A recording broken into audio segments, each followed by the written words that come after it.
I got shot when I was 14 years old. Rival gang members tried to kill me. They shot at me about 5 times, less than 10 feet away. LA County Jail as a teenager, what's that like? They called it Gladiator school because there's a lot of fights, a lot of gang banging. You're talking about the worst juveniles of California. Now, the politics of the gangs in your location that you mainly stayed at, what was that like? They brought a bloodhound to every cell.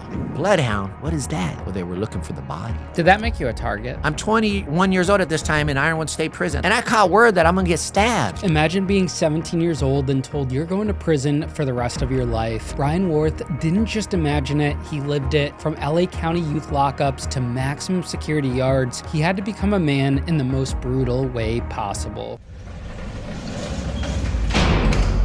I grew up in Los Angeles County, Southern California. What was your upbringing like? Well, I came from, my mom and dad were never married. So they were in like a custody battle over me when I was young. My mom and my dad were at odds with one another. It was like a war going on. And I later learned out it was at that time, it was the longest running custody battle in LA County history at that time. So as a little kid, I would go in front of judges. I would be evaluated by psychiatrists. And the main point was, who do I want to live with, my mom or my dad, my mom and my dad? And that's a big pressure for a little kid. I remember one time the judge gave my dad custody of me and said, you're going to go live with your dad. But in my 8-year-old mind, I interpreted it as the judge saying I would never see my mom again. I was like, what? And so I went, as a young kid, I went back and forth from my mom's house to my dad's house. And my mom was she had kids. Both of them had kids prior to me. So I have brothers and sisters on my mom's side, and I have a brother and a sister on my dad's side. How old were you, do you think, when you realized that probably wasn't normal? Maybe comparing yourself to another family or another kid your age? I was probably an adult because that was normal for me. So I was in the water, right? A fish doesn't know they're in the water. And so I never realized that that was abnormal until an adult and seeing how family structures should be. But my mom had kids from various guys, and they were my brothers and sisters, and we grew up in one house with her as our, protector and guardian. And so it was normal to me to have my mom to have a boyfriend and be in the house and live in there with us. My mom used to take me to like the bars when I was little. I didn't realize this, but you used to be able to take your kids to bars a long time ago, and I'll be playing the video games in the bar. And in my mind right now, it still doesn't, like, how does that even happen? But the environment, the culture, I guess in the mid 80s it was different. Who do you think you were closer to, your mom or your dad? Oh, growing up, my mom. My dad loved me. My dad tried to do all he could do to help me. And he was fighting for me because he wanted to protect me. But I was the youngest of all my brothers and sisters. So I was a mama's boy, right? I was mama's boy. And I was closer to my mom because my dad was a Vietnam veteran. And he came back from Vietnam with some mental issues, challenging issues. Not so much mental in the sense of like crazy, but just drinking, alcohol. And he was a strict disciplinarian when I was younger. And of course, as a young kid, you don't like that. You want to be free. My mom was more liberal. She was more permissive. And so, I didn't like living at my dad's when I was little. How else would you have described yourself as a kid? As a kid, I was the youngest of multiple boys and a girl. So I was spoiled by my mom, by my sister. I developed a bad attitude, like a chip on my shoulder, as I turned 11 and 12 years old. But generally speaking, I was like a follower as a little kid. I was a follower. What do you think triggered that bad chip on your shoulder? Well, I developed a bad attitude when I was about 7 years old. My oldest brother was shot and killed He was 15 years old when he died and got murdered by a gang member. And I grew up in the gang-infested areas of Los Angeles. And with my mom and dad's court custody over me, battling, for example, like at my mom's house, my dad at a certain season was like an enemy. And they would shield even the neighborhood kids. They didn't like my dad. And so that contradiction, those contradictions, the gang environment, built up anger inside of me. It developed a bad attitude. Like, I always like to share that I was not an evil kid. Like, I didn't wake up, as a teenager trying to say, who could I kill or who could I murder or, no, I had a bad attitude. I just wouldn't listen. I came to a point in my life where I wouldn't listen to wisdom. Oh, go on. I wouldn't listen to wisdom or advice. Do you think that's a common misconception among these kids that join gangs at a young age? I think so. I think most of them are not super predators. They described my generation that got thrown into prison as super predators. And I think that was a misconception. I think many of them developed bad attitudes. I believe many of them came from broken homes, single mothers doing the best they can, but you can't control a 12-year-old who has a bad attitude. What did you know about gangs back then at that age? Well, I was raised in the gang culture.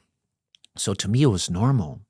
Like, I saw gang members come into my brother's room like this and get tattoos and drink. My house at a time was what they called the local kickback house, where all the gang members would come and get drunk and get high. So I saw gang members since a little kid. So again, it was like the fish analogy. I was in the water. A fish doesn't know they're in the water. And so I was, they fed me. They took care of me. I was little.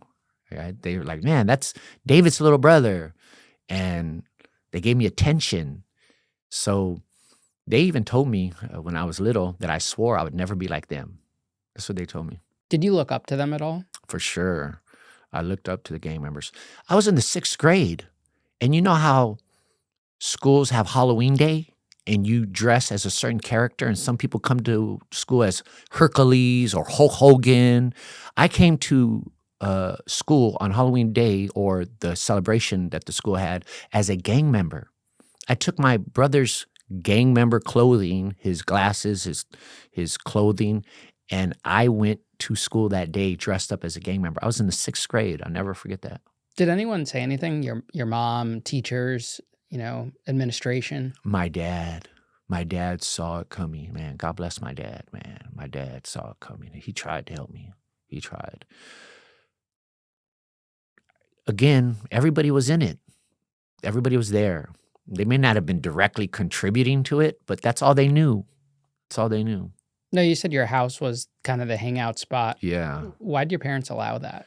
Well, my mom at different times was a single mother, and she worked a lot. So she's raising 1, 2, 3, 4 kids by herself. And at different times she had boyfriends, but they weren't like raising us. And so she worked a lot. She was doing the best that she could. And again, it's hard for a single mother to control a 15-year-old boy like my brother, or my other brother, who at that time was like 13 years old, or my other brother, a female for the most part, not going to control everything they do. And I think also my mom, for a season, adopted the attitude, I'd rather them hang out here at the house than on the streets. That was one of the attitudes she adopted. I'd rather them be in the backyard, in a relatively safe, contained environment, than hanging out on the corner street where somebody could get shot, or in the park where other things could happen. And that perspective allowed it to come into the home. For example, when my oldest brother got shot and killed at the age of 15 years old, I was like 7 years old. I went into his room. I was mad. I remember being angry because, again, I was the youngest. He was the oldest, and he spoiled me. And his room was like a gang member shrine. That's close I can compare it to. Meaning there was gang graffiti all over the room, on the walls. They wrote, gang graffiti. And I remember on the side of by the door, somebody drew a silhouette of his face, and they dug a hole by where the bullet hit his face at. And I stood there as a 7-year-old boy, feeling angry, like I lost my big brother. And I remember hitting the wall as I walked out the door, and that built this bad attitude and chip on my shoulder. But in the end, the attitude was like, I'd rather them do it here at the house than somewhere else. Why do you think his death didn't cause you to go down a more positive path, keep you away from the streets? Well, the gang members became my family. I grew up with them, went to school with them. Their older brothers were my brother's friends, and they provided for me. I didn't know it back then. As I look back now, they provided to me a sense of family. They provided for me a sense of belonging. And so instead of turning on them, I embraced them. They would feed me. Like the older girls, my mom would be gone and I'd be hungry. They would cook dinner. They'll be in my kitchen and they'll cook me dinner and they'll feed me before they left to go party. And so they filled in a gap in my heart now as I look back. And that's the main reason why you don't turn on them and say, man, forget this life. Because you would think the average thought or trained of mind would think that thought, like, man, they just killed my brother and causing pain and et cetera. No, they became family. Why do you think that they become family in regards to someone dying, but not when someone goes to prison? You hear a lot of stories when the gang kind of leaves you when you go to prison. Yeah. But they supported you when your brother passed. You know what, Ian? You have discovered like one of the big questions of the ages. I've wrestled with this, okay? I've wrestled with this, and I haven't drawn a final conclusion. But let me tell you, I was there when my brother died, not where he died at, but alive.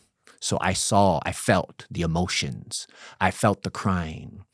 The neighborhood kids went and did a fundraiser in the community. When gang members die, the community, the gang members, sometimes they'll do a car wash and they'll bring the money to the mom to help pay for the funeral. So I was there. I experienced, people crying in the front yard. I experienced the stories, right?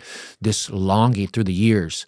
Oh, I wish David, who was my brother, I wish he was still alive. I wish he never died. So I experienced that longing. And then eventually I go to prison and I'm dead to many people. And that same longing of my brother was not there for me, right? And I'm alive. This is what I'm thinking because I got years to process this in prison. I'm alive, right? I'm dead, but I'm alive. And very few, if not anybody, is reaching out to say, anything, here's some money, here's some help or anything like that. So what you discovered is a real phenomenon. I have not drawn a conclusion by that other than to say this. I've realized when you go to prison severs the strongest relationships. It severs the strongest relationships. It breaks down mother and son relationship. It breaks down father and son for the most part. There are some exceptions, but prison has a way of severing relationships, and I've experienced that. Don't get me wrong. There are several people that stayed very close to me and are a main factor of my rehabilitation. But by and large, that same longing, that same love was not there. It was not there. I think out of sight, out of mind. It makes you wonder what the outcome would have been if it was reversed, if, they just left you alone and didn't care for you when he passed away. Yeah. I think we would have probably reached out to them. That's how crazy it is. Like the mentality is insane. Like we're there. That's all we know. This is our family. And even if you push me away, it's like in a weird way, it's like an abusive relationship where the person getting abused still reaches out for that relationship. Where does your path lead after his death? After my brother's death, again, I developed a bad attitude, a chip on my shoulder, and I started to get into trouble. At around 12 years old, I made one of the biggest mistakes of my life, and I officially got jumped into the neighborhood gang. That's when different gangs have different things where you get become part of that gang. But in our particular situation, you get beat up for a certain amount of minutes, and it happens 3 times at 3 different occasions. And then you're official member of the gang. So at 12 years old, I officially joined the neighborhood gang, and my life went on a downward spiral. And I began to mess up in school. I began to run away from home. Every time I didn't get my way at my house, I would run away, and I would sleep in the park. I would sleep in abandoned homes. And I had options. Like, my dad loved me. My mom loved me. They tried to help me. So shout out to them. They tried to help me. Like, they moved me out of California to Texas. My mom moved out of Los Angeles to Texas to try to get me away from the violence and that culture. So I went to Texas, a small town outside of Fort Worth. It was called Keller, Texas. In front of my house, Ian, was cows. I'm dressed like an LA gang member going to this school in Texas where they're wearing cowboy hats and boots. It was a culture shock. And in front of my house was cows. And so they tried to help me. That didn't last. Eventually, I ran away from Texas. And I was about, 16 years old. I actually got a car, and I drove all the way back. I planned it out. I went to the library in Keller, Texas, right outside of Fort Worth, made a copy of the map on how to get back to Los Angeles, and I saved up like $200 for gas. And to my shame, I didn't even tell my mom. I left my mom in Texas. Like, I didn't tell her. That's how messed up my mind was. I was getting in trouble in school. You know how you get detention? Like, after school, you have to go to detention. Well, that added up, and then I had to go to Saturday school, and then that added up, and then eventually I was suspended from school, and then it was too much. I said, I'm gone. I'm out of here. And I took off, and I hit that freeway. I planned everything but food. I planned everything, like money, a map. I forgot to bring food. And so, like, a couple hours into this thing, I am hungry, and I don't got enough money. All I have is money enough for gas to get to LA. But thank goodness I brought a banana. So I think I ate like a banana. It took me 2.5 days to drive back from Texas, Dallas, Fort Worth to Los Angeles. And I remember coming up from the San Diego, California kind of area, and the Border Patrol pulled me over. I'm thankful they pulled me over because my car almost overheated. If they didn't pull me over, my car would have broke down. I remember sleeping on the side of the road, like in the truck stop. It was cold at night, and I had a big knife, a crowbar, right, just for a sense of protection. And I came back to Los Angeles, 16 years old. And boy, that was one of the biggest mistakes of my life. This was the late 80s. The gang warfare in Los Angeles at that time was on the verge of peaking. Where did you stay when you got back? What was the plan? The same day I drove into Los Angeles, I pulled into my neighborhood, my gang neighborhood. I made a left. I can still see it in my mind today. I made a left, Ian. As I pulled into my gang neighborhood, my oldest brother was driving out. What? So I try to dodge him because he's my oldest brother. I'm ducking. And I drive off to one of my homeboys' house. I pull up and park. A minute later, I look, guess who's coming around the corner? My oldest brother, the same person I just passed by. He saw me, and he came, and I remember he double parked in the street, and I got out of my car, and he kicked my door. And he screamed at me, "Why'd you leave mom? Why'd you leave mom?" And this was the first time, Ian, because I'm skinny. I've always been skinny. my brother, of course, is bigger than me. He's not buff, but he was bigger than me. And he used to, beat us up, right? And he swung at me. And I don't know if I ducked or I dodged it, and I swung back at him. And I can't remember if I I know I hit him, and I didn't knock him out or nothing. Don't get me wrong, but it just stopped him. And it was like the first time I ever stopped my big brother from like going further in the fight. And he left. And I felt like, whoa. You know what I mean? I was like, stopping your big brother in the street. It was kind of major in my mind. So I went into the house, to my homeboy's house, and he fed me. And I started to live on the street. Started living in my car. And I had ran away before. And the cool thing about running away, Ian, is that at first, everybody, accepts you. Like, oh, there goes Brian. Let's hang out, right? But after a while, they know you don't have nowhere to go.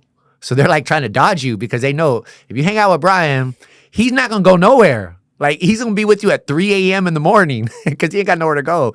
So if it's fun at first, but after a while, it's like it wears on you. It wears on you. I'm in the middle of the night trying to find somewhere to sleep at.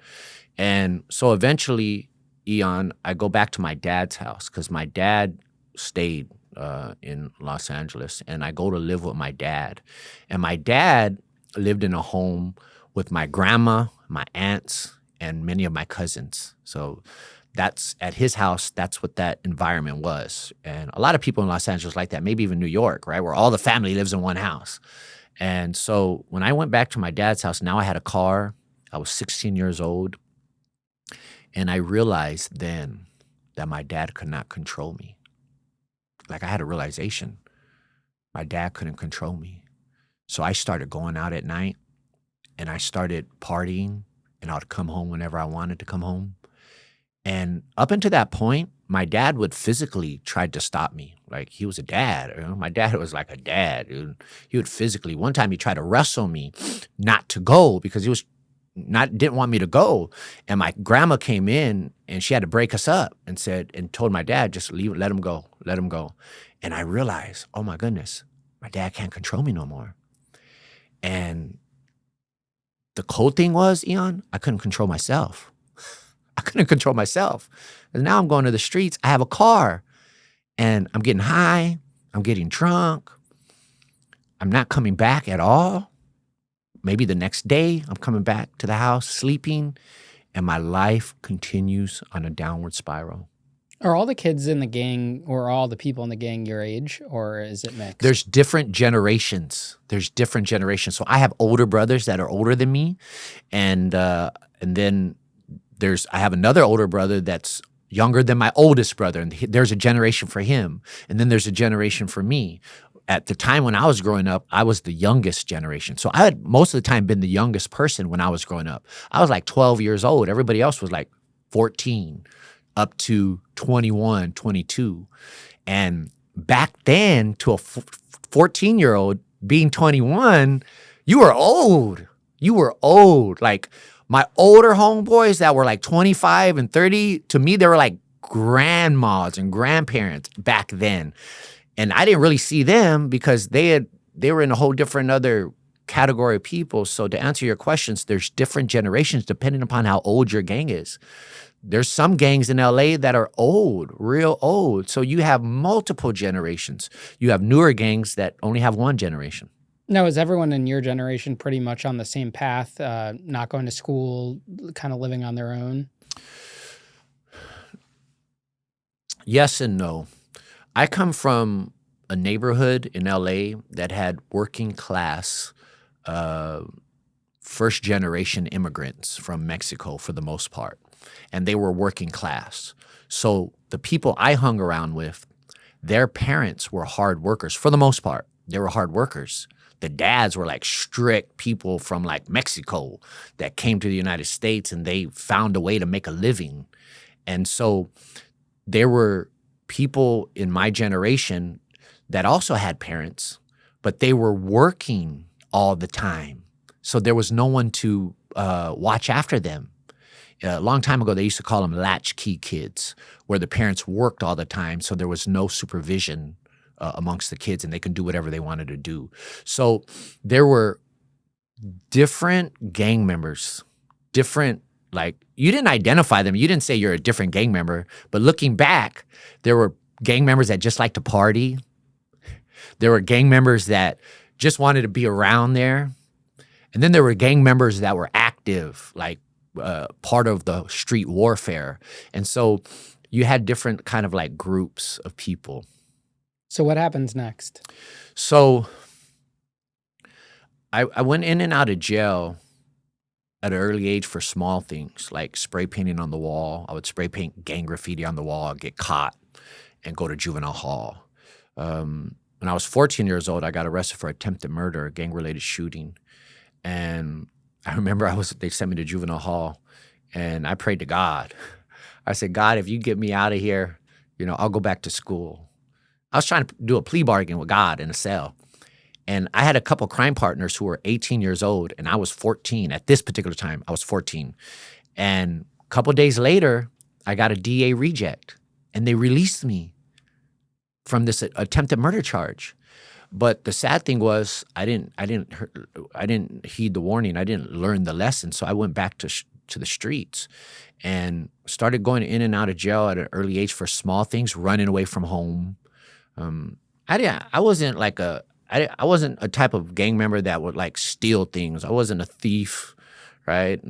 And so in the late 80s, that's when the gang warfare in Los Angeles, all across Los Angeles, kind of broke out. And, I got shot when I was 14 years old. Rival gang members tried to kill me. They shot at me about 5 times, less than 10 feet away. And by the grace of God, I only got hit one time in my left arm, but it was paralyzed.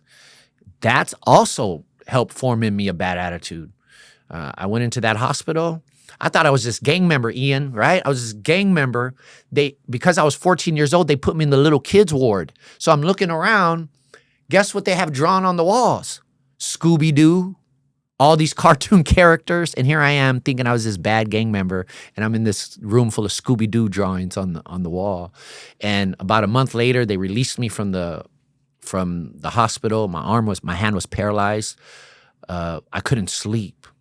And I would be in pain, like at 1 o'clock in the morning, watching black and white movies.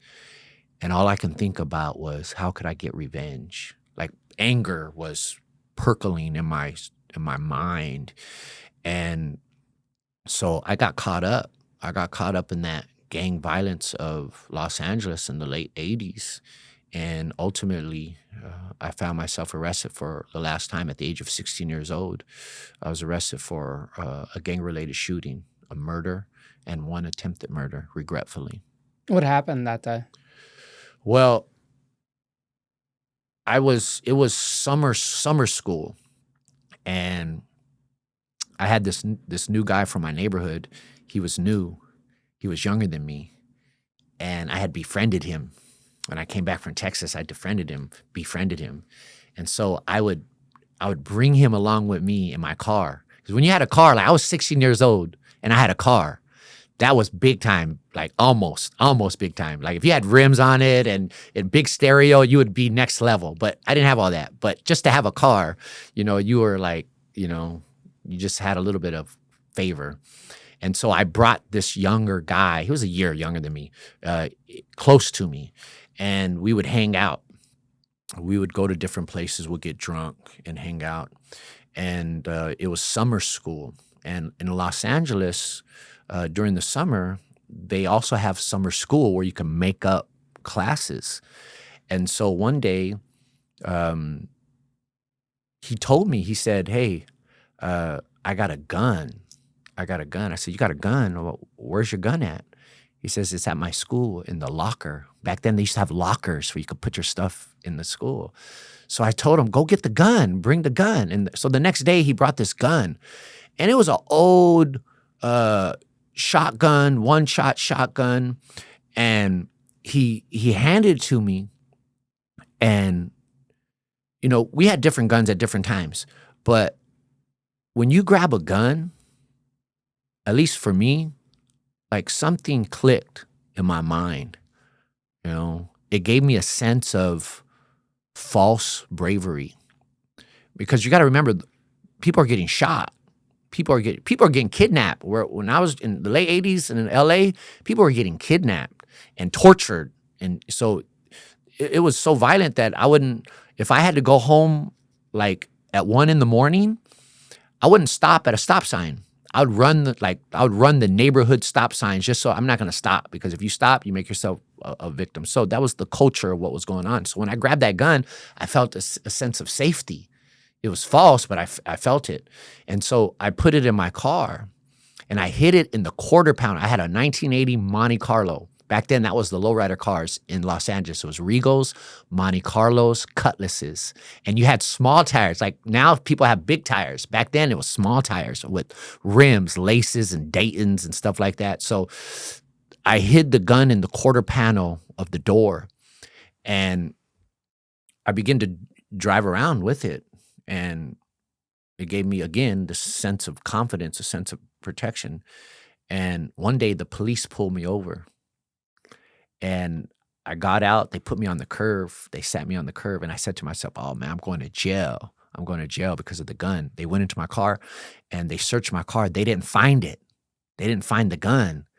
And so that made me feel invincible. It was a false feeling, but it made me feel invincible. So now I'm going everywhere with a gun, right? I'm going everywhere. And so one day, during summer school, uh, I go pick up my friend. I have the gun in my car, and we say, let's go to the local high school and cruise around to see what's going on. Let's just go to the local high school. So we drive to the local high school, and when we get there, we realized they didn't have school at that school. Like there was no school at that school. We didn't know that. So it just so happens that the school was adjacent to our rival gang's neighborhood. It was adjacent to the rival gang's neighborhood. So I go to turn around, but I go 1 block into my rival gang's neighborhood, and I drive down the street. And as I'm turning out of the neighborhood, I see gang writing on the wall. They're rival gang members writing on the wall. So the idea said, wow, let's spray paint on the wall. Back then, one of the lower levels of like gang banging that didn't commit you to violence is spray painting on the wall. So if you see a rival gang member's name or neighborhood on the wall, you cross it out with other spray paint. That was a sign of disrespect. And it was like nonviolent. It leads to violence, but at that moment, you didn't have to, fight nobody. So we said, let's spray paint on the wall. Well, I didn't have a can of spray paint. So I drive all the way back to my neighborhood somewhere, and I get the can of spray paint. And we drive all the way back. You see how one thing leads to another? Like just one thing leads to another. And when we drove back, I went down that same block. And as I went down that same block, now all of a sudden there were gang members hanging out on the street. And I drove by them. And as I turned the corner to where the gang writing was at, um, I slowed down. And now we decided it was too risky to get out, right? Because we would have to get out the car, and spray paint on the wall. And this is happening fast. So this is not like, we're not thinking long term on this, but we conclude it's too risky to get out of the car and spray paint on the wall. So I begin to drive away. And then we said, man, let's shoot at him. Let's shoot at him. And I slowed down and I pulled out the gun regretfully. I handed the gun to my friend, and we drove back around. And regretfully, we shot at the rival gang members. And one of the gang members got in a car and started to chase us. And so here I am. I'm I'm driving, being chased right through the different streets. And I'm 16 years old at this time, Eon. So some of these thoughts are way out, right? Like I'm thinking in my mind, I know how to get away from somebody getting chased because I see movies. And you don't try to outdrive them by going on a straight distance. You start hitting corners. You turn left, you turn right, you turn left, you turn right. This is just going on in my mind. And so I started doing that. I started hitting corners. And I drive and we get away. We get away. And I drive back to my neighborhood and I drop off my friend. And all of a sudden, this sense of paranoia hits. It's a sense of paranoia. I didn't know it was paranoia back then, but it was a sense of paranoia. I hear helicopters in the sky, and I'm thinking, oh my goodness, they're following me. They're following me. And they're not following me, but it's just a sense of paranoia is coming over me. And I go hang out a little bit, and eventually I go back home. And I found out that regretfully, somebody died. Somebody died. How'd that make you feel when you found out? Well, I wasn't thinking about the person at that frame of mind that I was in. You know, we had just got shot. I'd been shot before. My friends had just been shot. You know, we've had homes shot up where my nieces were at. So when you're in that culture and that frame of mind, at that moment, I'm not thinking about, regretfully, I'm not thinking about the person who died. I'm not thinking about them. Is there any part in your mind that thinks that you're going to get caught? Not at that moment, because again, you have to go back to a 16-year-old mind frame. And I had got away. I got away. So, like, I got away. I'm not going to get caught. In my 16-year-old mind, if I was going to get caught, I would have got caught right then and there. But because I got away, in my mind, I'm thinking I'm free as a bird.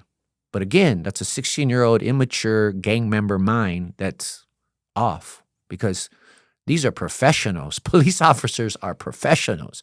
This is their career. They know what they're doing. Now, do you think regardless of age, you know, if you were 16 at that time and you just thought about the consequences of your actions, that would have made a difference, or no, because of your age and your mindset at the time? No, it wouldn't have made a difference because of the culture that I was in. Remember, culture is powerful. No matter what culture you're in, it blinds you. Culture blinds you.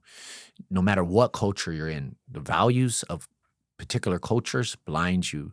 So I was loyal to my gang, and I was loyal to what was going on, and there was warfare going on. People were getting shot left and right. The year that I got arrested on, if I remember correctly, it was the highest murder rate of Los Angeles County. It was the highest murder rate for all that. And remember, Los Angeles was, I believe, I don't know about now, but it is now the gang capital of the nation. How did you get arrested? How did you get caught? Oh man. So again, I'm living with my dad at my grandma's house with my aunts and my 39 cousins. And I'm sleeping in my room the next day, and I hear a knock on my door. And I think it's my grandma waking me up to go to school, but it wasn't. It was the sheriff's department. It was the police. The very next day. Years later, I've concluded these guys are professionals. They know what they're doing. This is their career. The very next day, Eon, they're knocking on not even my front door, on my bedroom. They're knocking on my bedroom, and I got a big house. They're knocking on my bedroom. So they bang down the door. They put their gun to my head. I get on my knees. They handcuff me, and they jerk me up, and they begin to escort me through the living room. And this is one of the most shameful mornings of my life, because a huge part of my family is sitting in the corner with my grandma, who helped raise me. Like, my grandma helped raise me. She fed me when I was sick and took care of me when I didn't feel good. And to this day, Eon, I can still see her in my mind's eye, sitting in that corner with tears in her eyes. As I walked by in handcuffs, she cried out. What did you do? What did you do? And so I just put my head down, and they took me to the police car that was double parked. I didn't realize it at this time. My dad told me years later. My dad worked nights, night shifts. So he came home in the morning. He was driving home from work, and they pulled him over down the street. He thought he was getting a ticket. They said, we're looking for your son for murder.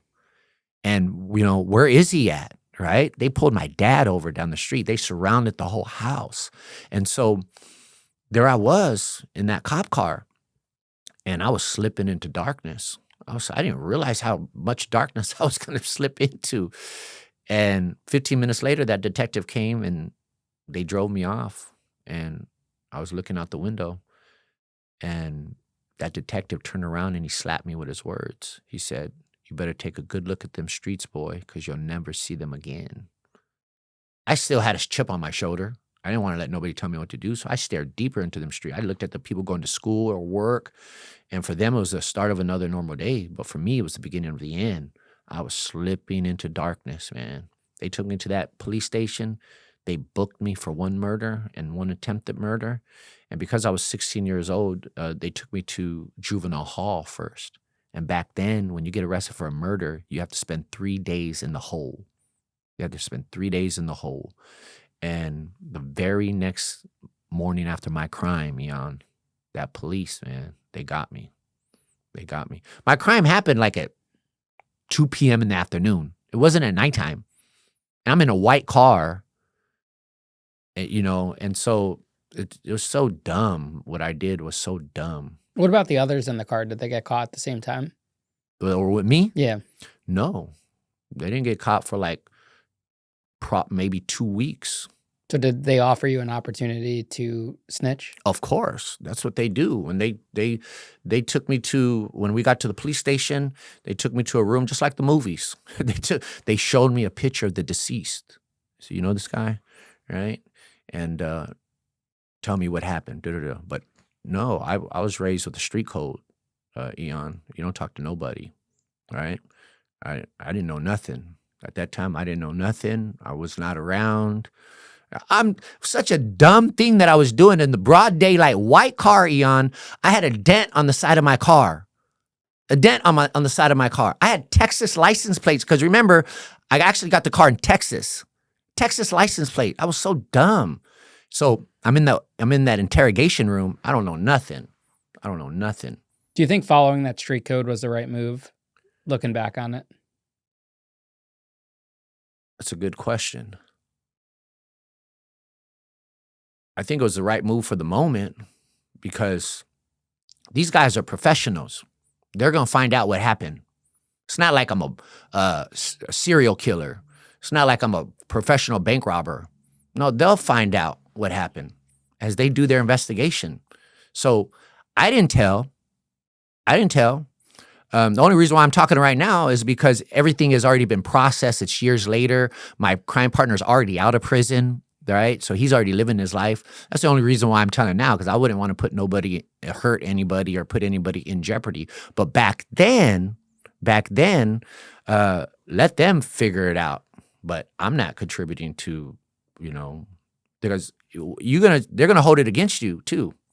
They're gonna hold it against you. So the short answer for me at that moment, it was the right thing to do. When do you think that murder charge actually hits you? Is it, when you're getting arrested and put in the cop car and you're driving and you're staring out the window? Is it when they're listing the charges? Is it that first night in the cell? Is it during, trial or is it during sentencing? When is it that it like actually genuinely hits you? Eon, it's a process. It's not one moment in time. I can point to several major moments of my incarceration where it hit me more and more and more. Now, early on, I remember I was in juvenile hall and I was going through the court process and I was playing flag football. You get to play flag football. And I had a Polynesian brother on my team from Samoa. Shout out to the Samoans. And he was on my team. And in the play, I accidentally hit my front mouth to his forehead, and it knocked me out. I got knocked out, all right? I woke up in the infirmary, which is the hospital. That's what they call the hospital in prison. And I woke up, Ian, and I said to myself, where am I?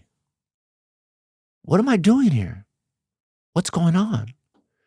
And Ian, I kid you not, I had to relive being arrested again for murder. And that was one of the first eye-opening, crushing moments where the weight to my situation become more real and real and real. It happened again after I was sentenced to life in prison too. It happened years later when I'm in prison. If we get to that point. So it's moments. It's not one moment. Did you go to trial? Did you take a plea deal? I did not go to trial. Thank God. My dad hired a lawyer, and his name was Mr. Lorden, and he was an African-American brother, and he was a pillar in the Los Angeles circles of lawyers and legal stuff. And they were trying to throw the book at me.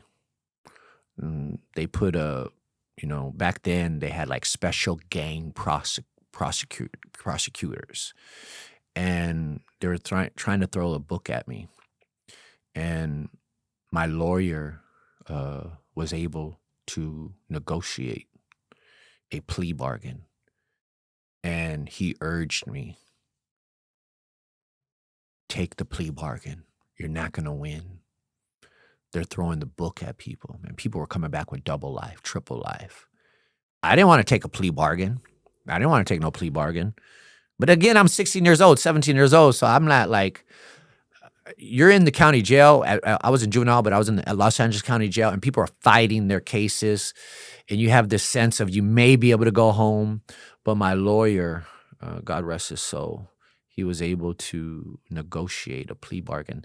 And the gang prosecutor, for some reason, was on vacation. And so there was a stand-in that allowed that plea bargain to stand before the judge. And when that regular gang prosecutor came back, he was mad. No, we should not have given this. Remember, I got arrested during the height of gang murders in LA County. No, you still got life, so it wasn't much of a deal, no? Well, I still got life. I got 15 to life plus 1 year for a gun. Even having 1 year for a gun was a blessing, because people are getting like 5-10 years for a gun. But I still had life. But I thank God for my dad, Ian, because my dad, in the midst of all that process, he would tell me, son, listen to me. Do this, do this, do this, do that, do this. And one day society will have mercy on you and you'll go home. Like, he would feed me this.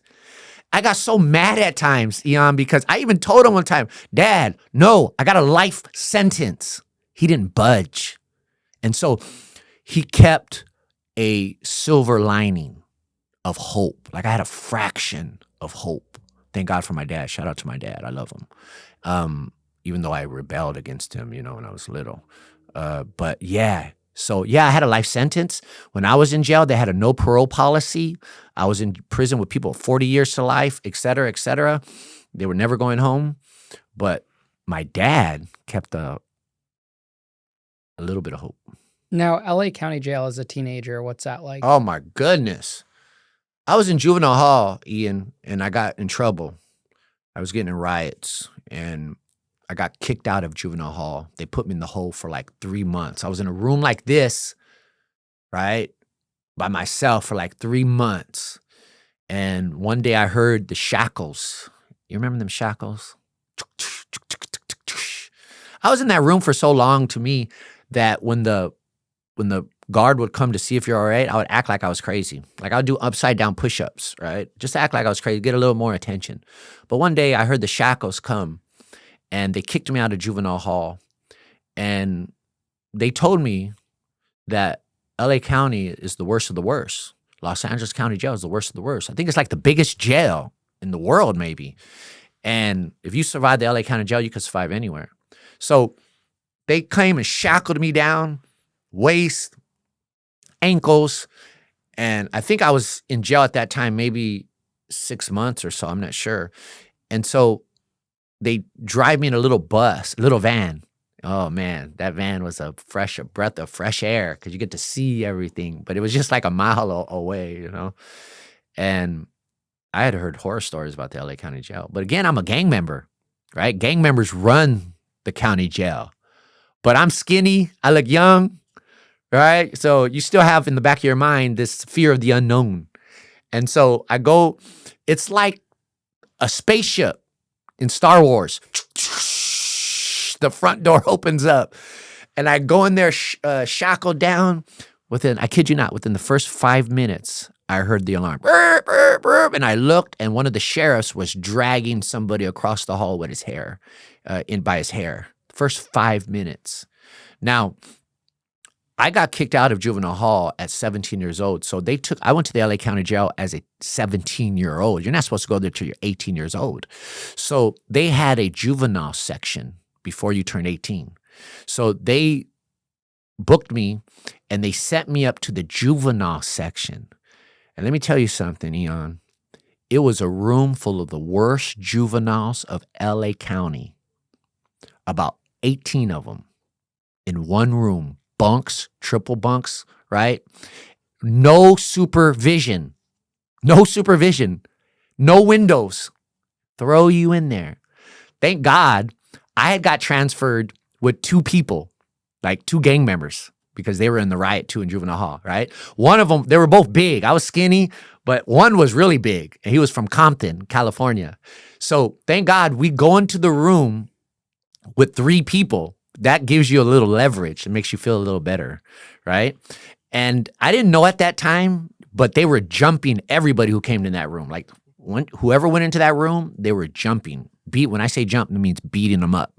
But because I came with 2 people, that most of the people in there didn't like that tradition. They didn't like it, but they didn't want to stand up against it. But because I came in with 2 people and one of them was really big, I kind of had leverage, right? I had leverage, or we had leverage. I wasn't by myself.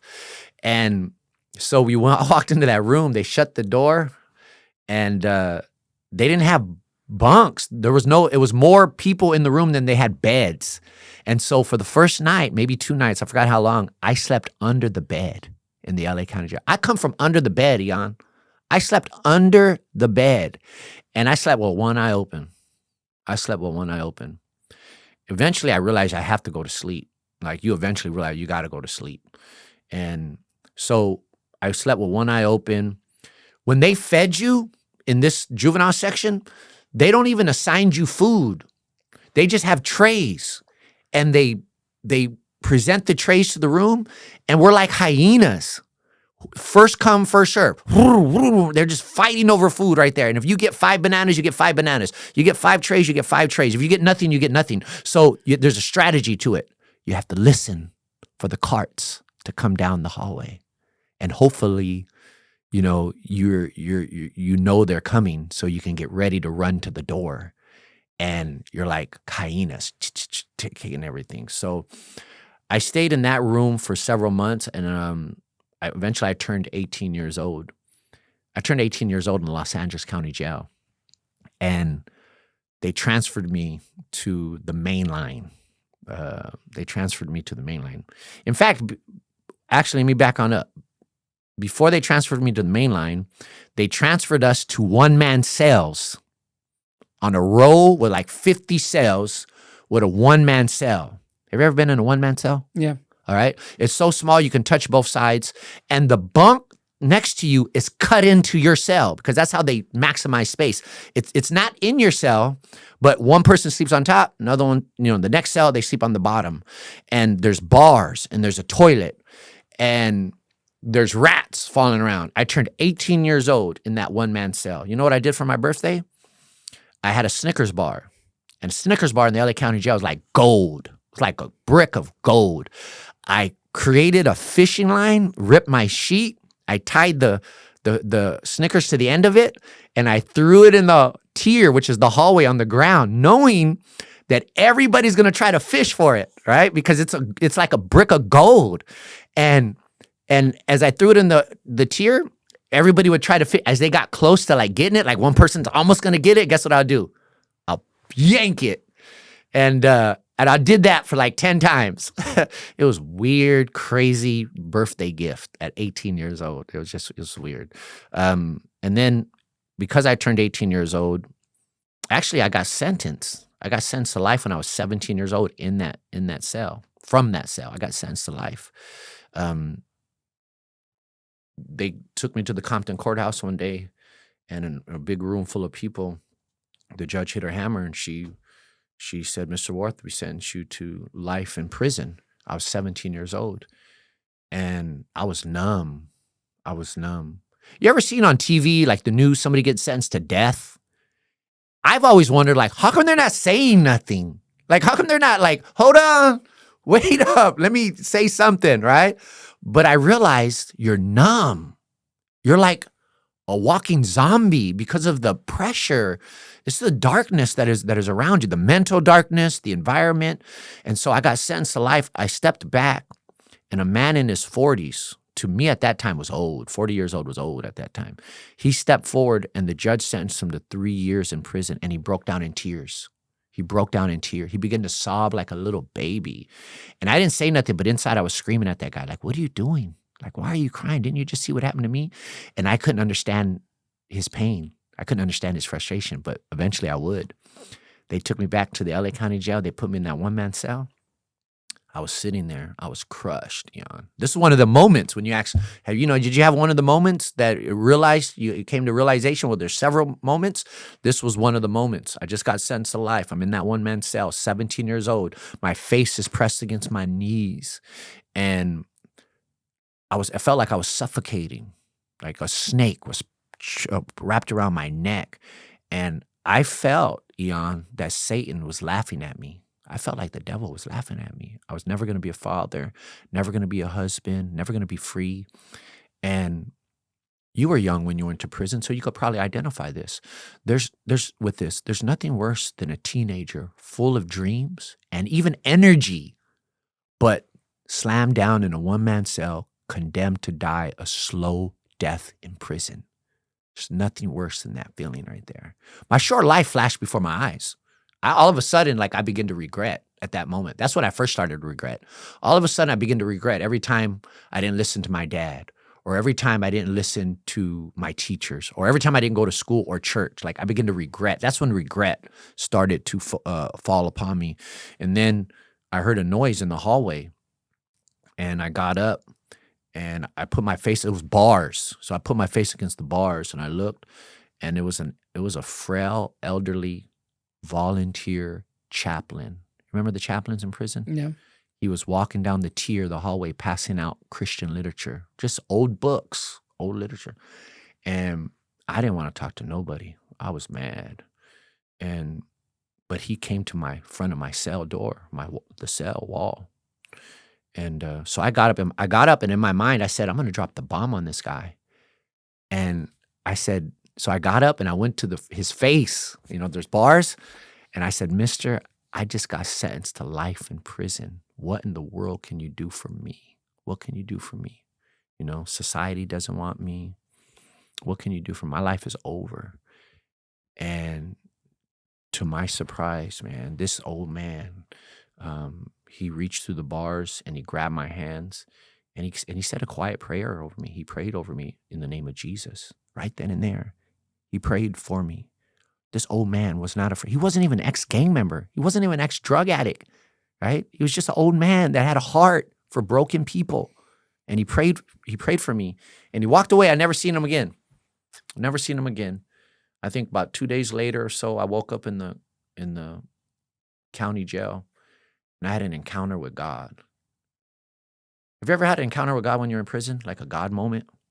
I think I turned to God for the first time ever in my life. While Because, you're in prison, yeah, right? well, I mean, you're in those Yeah. moments where, I mean, even like going into sentencing and stuff where, like, they always say you turn to, Yeah. a higher spirit when you need them the most, but never when you don't need them, when you're first starting out on that journey. So I had a lot of religious cellmates. Mhm. And a lot of the times, especially in the SHU, because I did so much time in solitary, Mm. it's religious books are all that's there. Dude, yeah. So, I got familiar with the Bible and I would highlight like quotes in it and, just like some of those religious, like fairy tale type stories that they would have and stuff. Your So, heart was more open. yeah, I I I was open remember to I that. remember reading a statement. They said, "A man is in a great place when all he can turn to is God."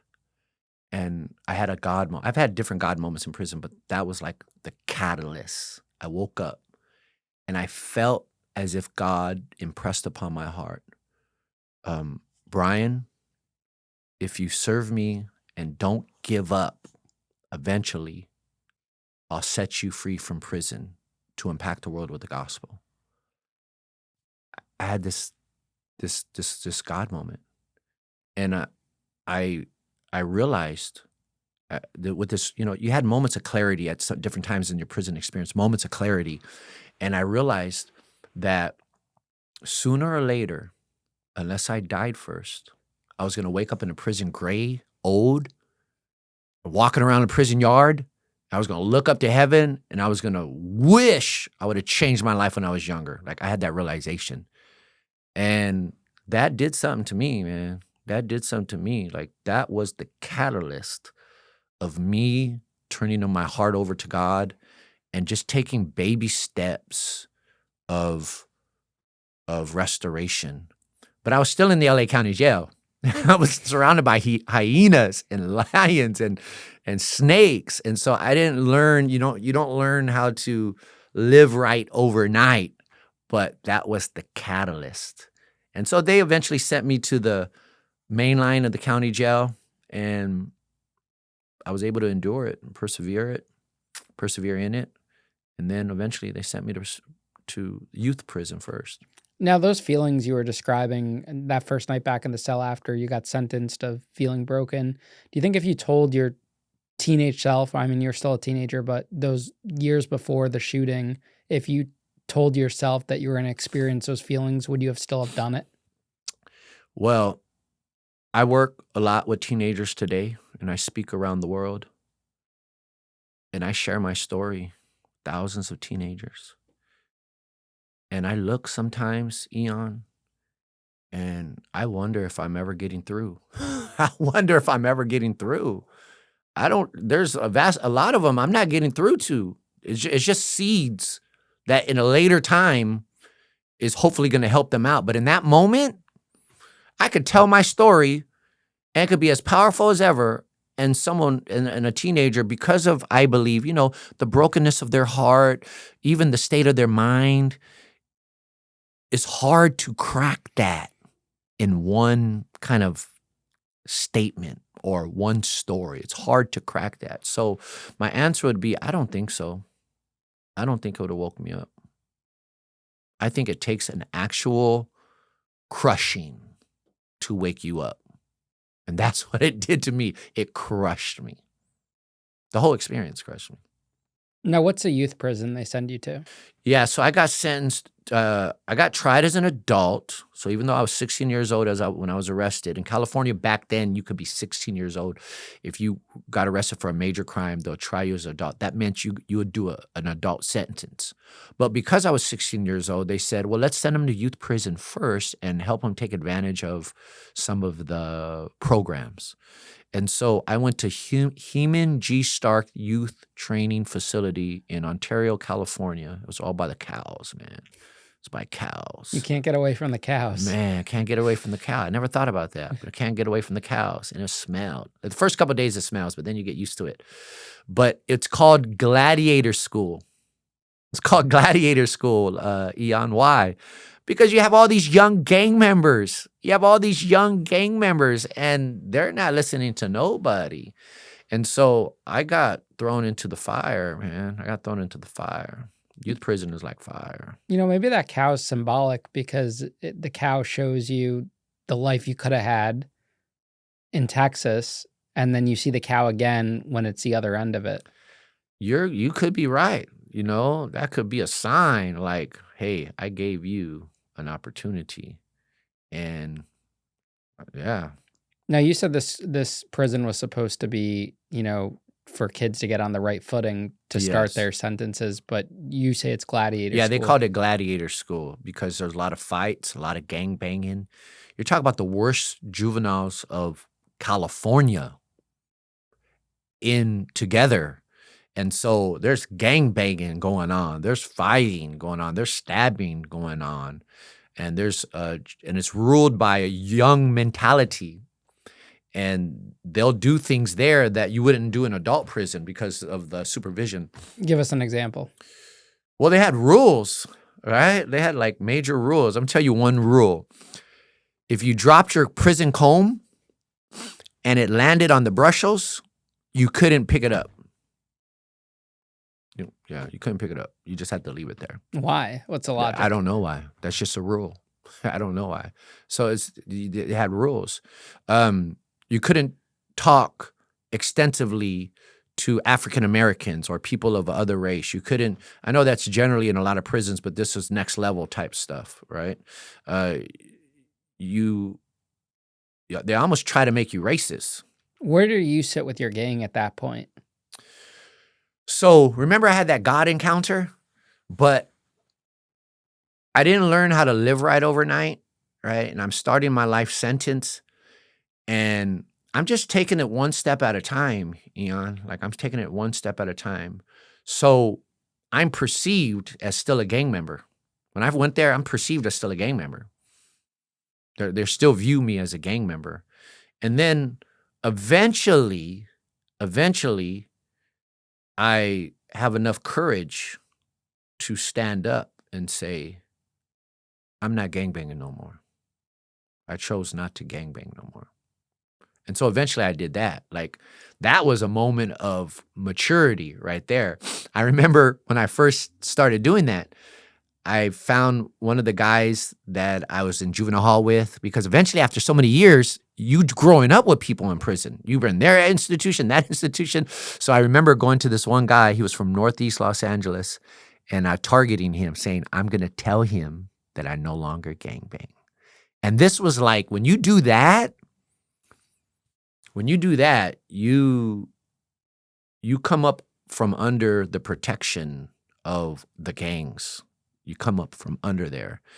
And so it's a big thing, right? And I had enough courage, and I pulled him to the side, and I wrote about it in my book. And I told him, hey, I no longer gangbang no more. And he responded positive. What I learned about in prison, what happens, particularly in California prisons, is when you stop gangbanging, I started serving the Lord. I started following the ways of the Bible. And when you do that, at first, everybody questions you. Everybody suspects you because they think you're doing it out of fear, or they think you're doing it to get away from something. But after you show consistency, they start to respect you, and they start to give you a sense of honor.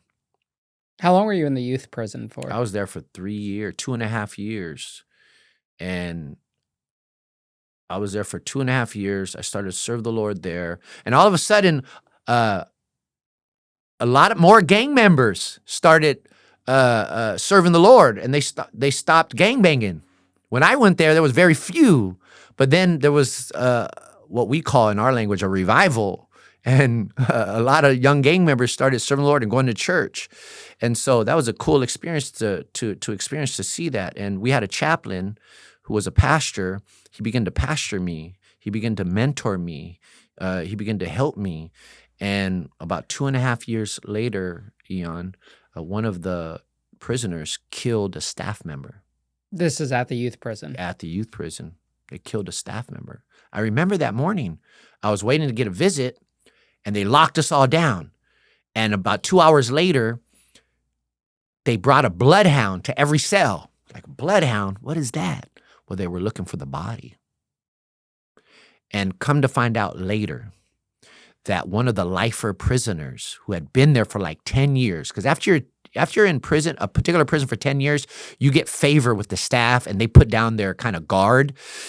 This dude was apparently a psychopath, and he killed a staff member, and regretfully, he put her in a trash can and dumped her in the bigger trash can that is by the kitchen. And the local trash company came and dumped that trash barrel can into the trash can and took her unknowingly, as sad as that sounds, to the local dump. And so they couldn't find the body. They found the person because they're of blood or whatever it may be. And I think it took them, I don't know, maybe about a week later, they found her body in the dump of Pomona, California. And as a result of that, the governor back then, his name was Pete Wilson, he signed a new law kicking everybody out who was tried as an adult in youth prison and sending them to state prison. He kicked them all out. Wow, so they knew who the murderer was that same day because I guess the guard didn't show up to a roll call or whatever it was, and they found the murderer but not the body. Yes, that's why they put the bloodhound in my cell, right? They're sniffing for the body. And it was a sad thing because this guy, he just flipped out, bro. He just flipped out. And he's on death row today. Last I checked, right, or learned about it, he's on death row. He was already arrested for murder. He was in there for a life sentence. So he messed up everybody's situation because they kicked us all out. I was 20 years old at that time. So would you have stayed there longer? I would have stayed there until probably 25 years old. But they have programs there. Like, I got my GED. And everybody was laughing at me. Like, they didn't even want to give me a GED. That's a high school equivalency. The prison didn't want to let me have it because I had a life sentence. Don't make sense. You're going to get a high school equivalency if you have a life sentence. But you could press into things, and I kind of pressed into it. I got my GED in prison. So the point is, you're supposed to take advantage of the various trades and stuff right there. But because that guy regretfully killed that staff member, they kicked us all out and sent us to adult prison. And I'm going to tell you something else, Ian. Because I was working in the kitchen. Did you ever work in the kitchen? Yeah, I worked there a lot, yeah. I worked in the kitchen. I was the baker. You had juice, bro. You had juice. We had a fresh scratch bakery. Yeah, like you were getting fat over there, right? So I worked in the kitchen, but I was a lineman. And I would, give the people the food. And because I worked in the kitchen, there was about 8 of us. They said that he brought the body through the kitchen. So guess what, Ian? They put me under investigation for murder. They put everybody who worked into the kitchen under investigation for murder. So when they brought in Greyhound buses, or not Greyhound, we called them Grey Goose, right? Buses. And they shipped hundreds, of youth to adult prisons. They kept us there, and they transferred us to Chino State Prison, which is one of the oldest state prisons, and they transferred us to ADSEG, solitary confinement. They call it Palm Hall. I had just watched a segment on Palm Hall on the news, and they hold all the worst gang member prisoners in Palm Hall, right? In that ADSEG. And so here I am, 20 years old. I still look like I'm 17, and I'm shackled down with my cellie and about 6 other us, and they take us to Palm Hall. This is a notorious hole in all of California. And all I have is my boxers on now at this stage, right? And they walk us like our cell, there's like 3 tiers. And when I say tier, I mean hallways. A lot of people don't know what a tier is. It's like floors. And there's like 3 floors with like 50 cells. I don't know, 50 cells. And it's dark. It's like an old prison. And my cell is on the 3rd tier at the end. So I have to walk from the start all the way to the end. And I'm shackled down into my boxers. And I look like I'm 17 years old. And I'm looking into the cells. And these old, buff, tattooed prisoners are staring at me, right? And Eon, you probably could identify this. I'm trying to look tough, bro, but you can't look tough when you look 17 years old. Like, I don't have tattoos on me. I look like I'm white because I'm part white, so I look white, too. I'm skinny, got a long neck, but I'm trying to look tough. Have you ever tried to look tough in prison? Of course, yeah. Right. Like, you try to look tough, bro, but you can't. Like, you just can't because I'm not made like that, right? But I'm trying. And I'm shackled down, and I had to walk this long tier, and every cell is this hardcore, criminal staring at me. And I just walked that walk, and they take me up to my cell, and they put me in my cellie. And in Palm Hall, they don't just have bars, they have cages. They put a cage, a metal net over you. Guess why they put the metal net? Because people are throwing stuff down? Yes, and guess why else? Why? So you don't get stabbed by spears. People are throwing spears? Yes. How would they make a spear? Well, dart type spears, not like you think, jungle type spears, but dart. Like little shank type things? like that, you know what I mean? And so they put you have the bars, and then there's like a cage over you, right? So we're in this cell, and it's hot. Oh my goodness, it's hot. It's hot. And I'm on this top bunk. They give me my paperwork. I'm already in jail for life sentence. I'm already in jail for murder, regretfully. They give me this paperwork, and they say, under investigation for murder. What? You got to remember, eventually I got to go to the parole board. And in prison, like you learn this, it doesn't matter what's true or not. If it's on paper, it's going to be held against you. Like, whatever's on paper is going to be held against you. They're not going to go investigate nothing. But anyways, I remember being in that cell, dude, and I was like, oh my goodness, bro. So I stayed in that hole. I was crying out to everybody, like my girlfriend, like, call the news. You know what I mean? Like, call the news. Right. I was writing. You couldn't talk to them, but I was writing them. Where'd you get a girlfriend from? That was from the streets? My wife right now, God bless her. Shout out to Laura. She's my childhood sweetheart. We've been married for going on 29 years right now. And we first met when we were 13 years old in my neighborhood. And she was walking down the street with a group of girls. And I was in the back seat with a group of guys. And back then, when you see girls walking down your neighborhood, we pulled over. And I was too shy to talk to her. So my friends, they engaged in a conversation, but that's how I met her. And she was my girlfriend when I got arrested. And by the grace of God, she's a miracle. She stayed with me for that full 16 years. We got married in prison, but at the time of Chino State Prison, as I described, we were just girlfriend and boyfriend. Wow.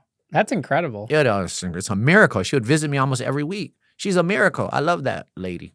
Now, do you think she would have stayed if you didn't get out? So she had a dream from God. So I don't recommend women to marry guys in prison, just generally speaking. But hers was somewhat of an exception. She had a dream from God, and she felt called by God. So I like to believe she would have stayed with me no matter what. I like to believe that. But she had faith that one day I was going to go home. Right? You always have faith, right? Yeah. No matter what's going to happen. If you're on death row, you could believe me, them people on death row are believing one day they're going to go home.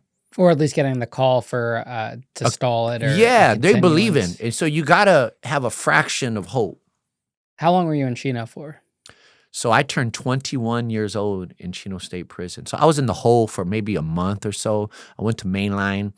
I was there, I think, a month or so. I turned 21 years old. My girlfriend came visit me. God bless her.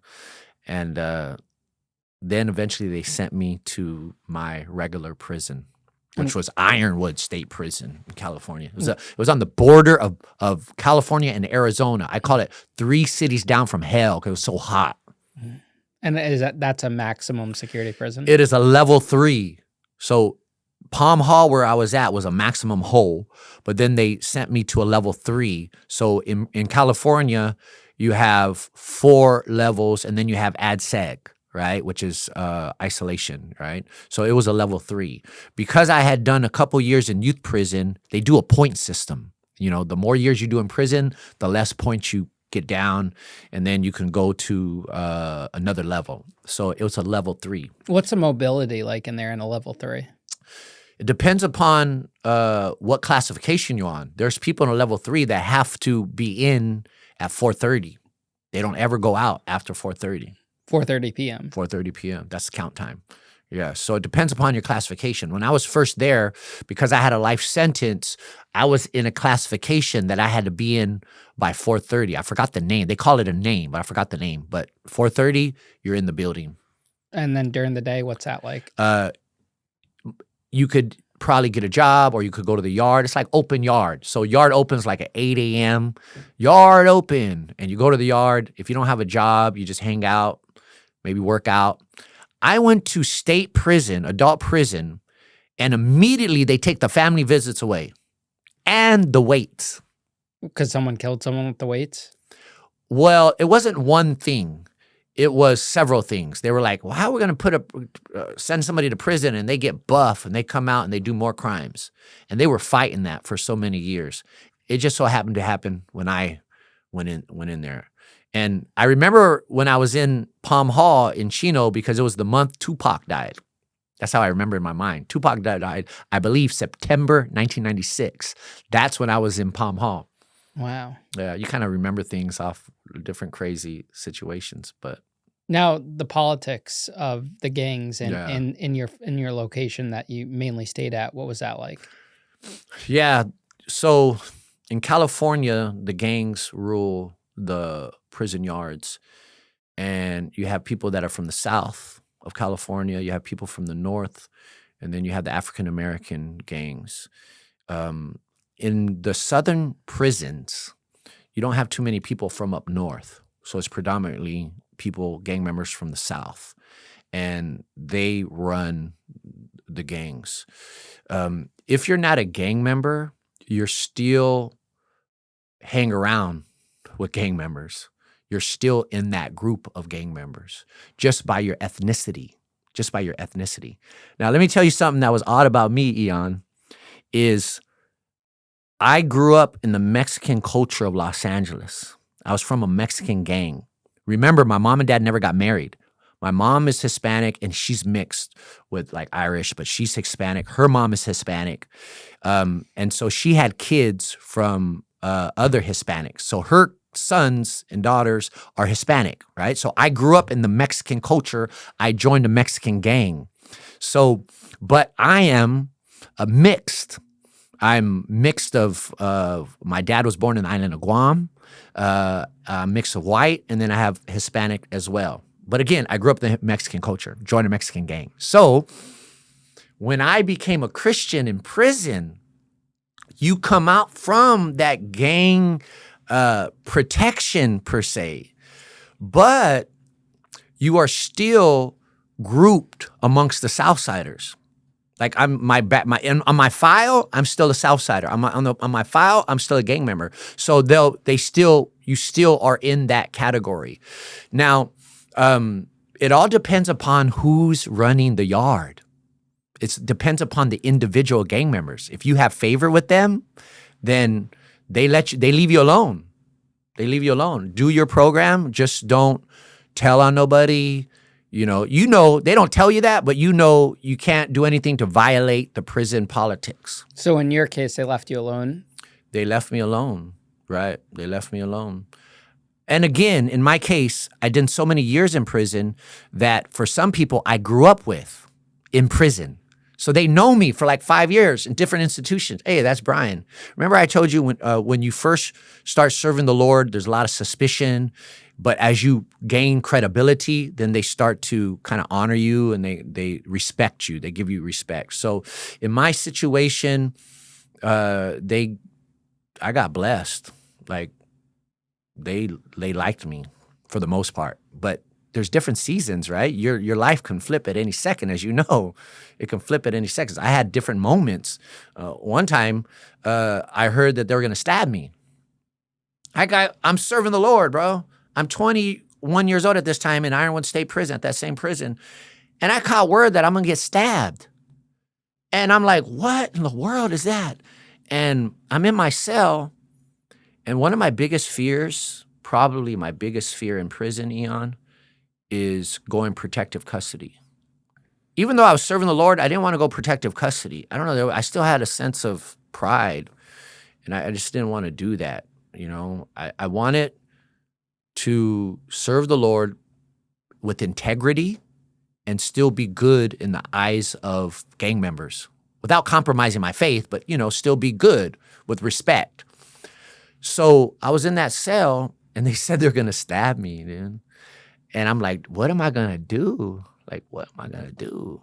So I prayed to God. I said, God, give me some wisdom. Like, what do I do? Have you ever prayed to God in a cell? Yeah. Yeah, I prayed to God, like, give me some wisdom.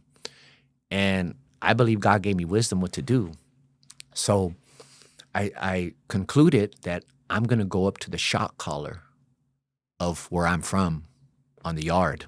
Because in prison, you have different, what they call cars, different groups, depending upon where you're from.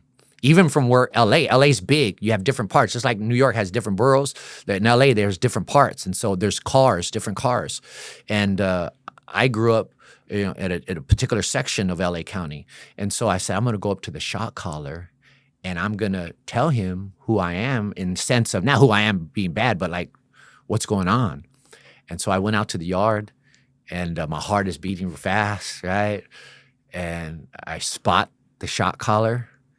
And now I'm waiting, I feel like I'm waiting for the right moment, right? And it's just, I have to be courageous at this moment. And I don't want to go protective custody. And I don't want to get stabbed. I didn't do nothing. I didn't violate no prison politics. I didn't do nothing wrong. And finally, I see a moment, and I go up to the shot caller, and I introduce myself respectfully. And I tell him, let him know where I'm from. I let him know my old gang, where I'm from. And I forgot exactly what I told him, but my goal was to let him know that I didn't do anything to violate any prison politics. And it worked. It worked. He responded positively. I'm telling you, Ian, for the most part, gang members, they operate off honor and respect. For the most part, they operate off honor and respect. And if you carry yourself with honor and carry yourself with respect, for the most part, they'll reciprocate that. It's when you show weakness, and when you demonstrate weakness and demonstrate, violating prison rules, that you put your life on the line.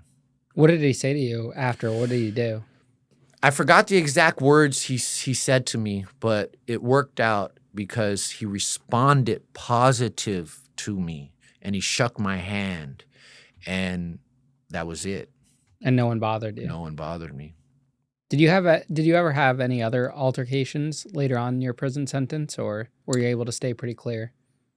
You mean physical altercations? My physical altercations happened early on when I was in jail, like the fights. It happened early on, but as I started doing years in prison, again, by the grace of God, one of the things that helped me, Ian, was my personality. My personality was my protection. Why? Because I would befriend people, and they would like me. They would like me, like gang members, hardcore gang members. People are doing drugs. I would play basketball with them, right? And I'm skinny and I'm tall, so they're trying to get me physically in the basketball, and I would yell at them, right? They like that. Like, you got to show, you mean business, right? And so my personality, and I think it was developed in prison. I look back now, I say I had to develop a personality, because that's how I disarmed people. That's how I survived. If somebody asked me, how did you survive in prison? Well, by the grace of God, but it happened by and large by my personality disarming people. They became my friends. They started liking me. They would go to dinner with me, or allow me to go to dinner with them. Now, every once in a while, you'll get young people that came to prison, and they would see me, and they would test who I was. And I had a strategy for that. You know what my strategy was? What? I would get next to the prisoner of influence who I had favor with, and I would start like horse playing around with them, right? Whether it's on the basketball court, there was one guy named Grizzly. He was from a big gang. Grizzly was a big guy. They called him Grizzly, right? But he was a bubbly guy. He liked to play basketball. He liked to win. And we would battle at basketball. Like he would battle me and I would battle him. And then we'd be on the same team. We would win together. You know, it gives you a sense of confidence. And so he would be in the day room and he's loud. He drinks a lot of Pruno and gets high. He's loud. So people fear him. And he'll be in the day room. And so one time there was this young gang member who, you know, I just sensed a bad vibe. And, you know, again, look how I look. I'm skinny. I don't have tattoos. I look like this while I was in prison, right? Except I didn't have my hair parted, right? And so this young guy was testing who I was. You know, I just felt a bad vibe. So I would go with Grizzly and I would like horseplay with him, you know, maybe, you know, sock them up a little bit, you know, something, just horseplay.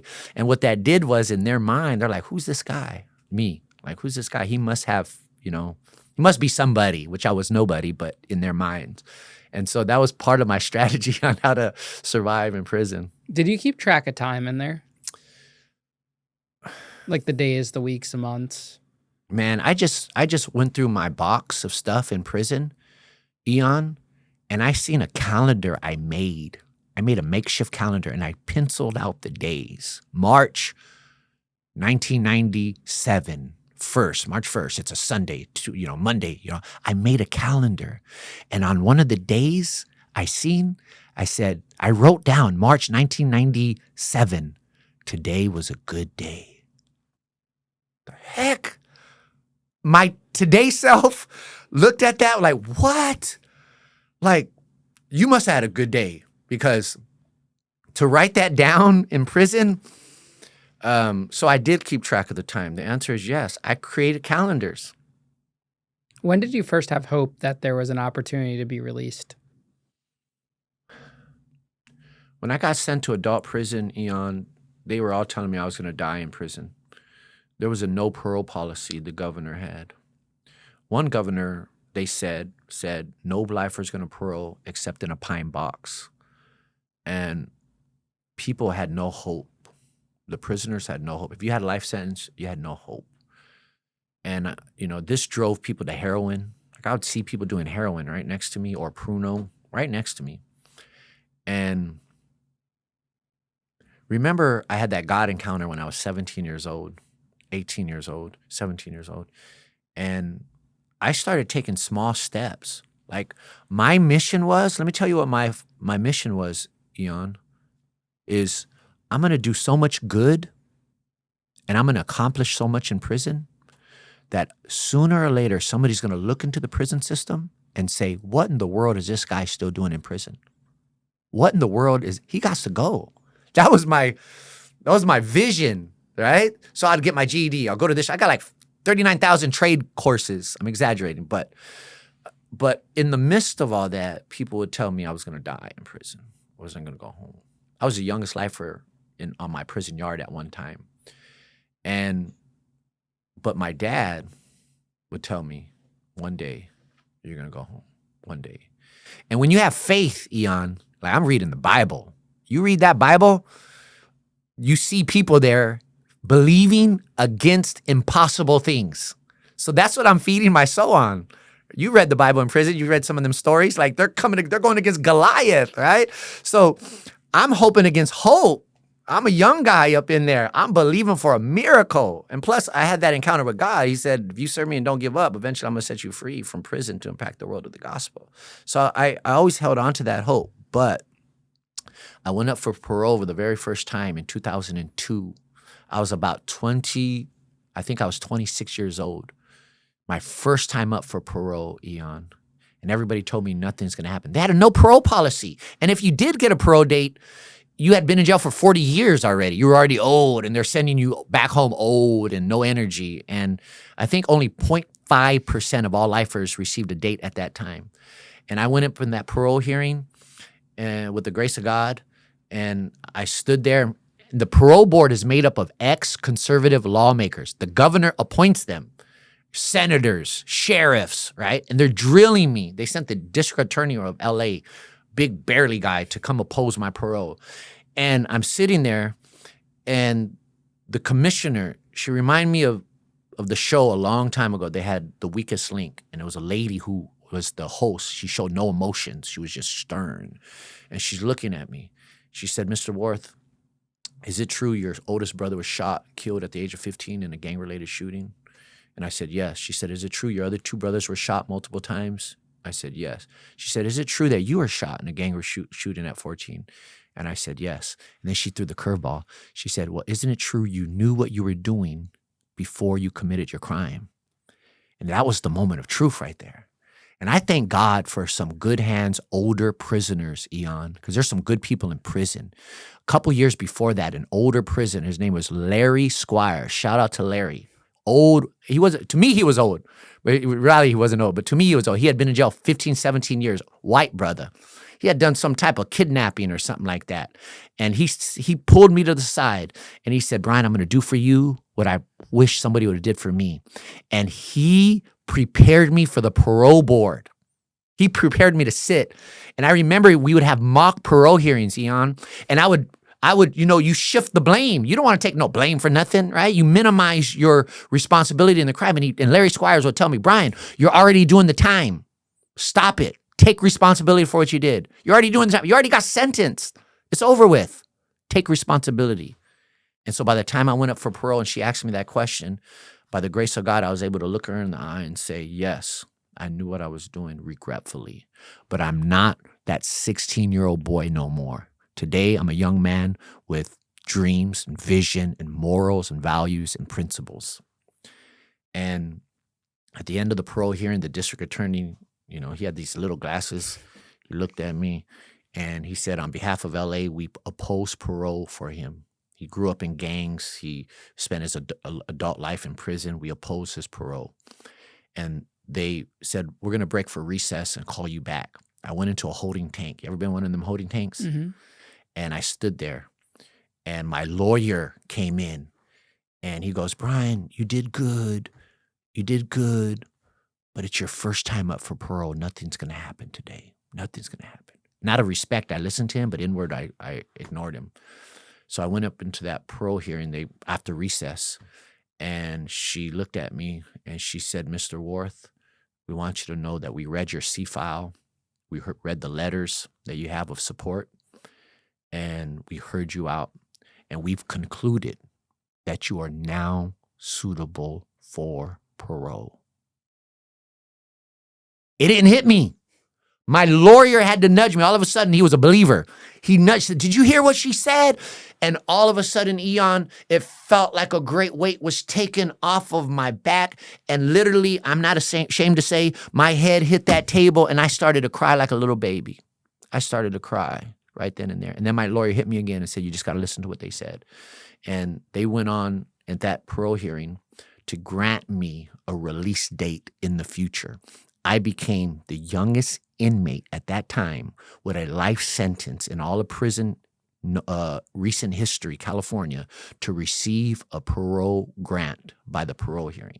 So you asked, when did you feel like you were going to go home? Like, when was that kind of defining moment? Right then and there. It was a miracle. It turned the prison system upside down. People were calling from other prisoners. Is it true? Like, it was a rumor, like in other prisons across the United States, somebody got found suitable. No, it ain't true. Call up. And they would have their counselor call up. Is it true somebody got found suitable? Did that make you a target? No, it didn't make me a target, although in the back of my mind, I've had to put my guard up. At that time, Ian, it made me a symbol of hope. It made me a symbol of hope. There goes Brian. He got a parole date. There goes Brian, the youngest inmate with a parole date. Maybe one day I'm going to go home. Maybe one day I'm going to go home. By the grace of God, I became a symbol of hope. But in the back of my mind, yeah, like, okay, I got to watch out. Like, I can't get no write-ups. You know what I mean? I can't get no write-ups. I'm not messing this up. I'm not going to fumble the ball now. How long does it take you to get released after that parole date?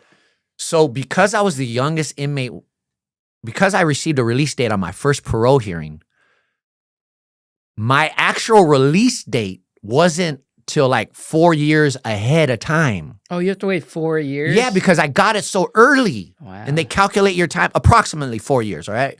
So, but the decision has to go through a review process, and the board has to review their decision. They have 30 days to review their decision and either affirm it or decline it. And then after that, if they affirm it, the governor has 30 days to either affirm it, deny it, or not do anything about it. And by not doing anything about it, it lets it stand.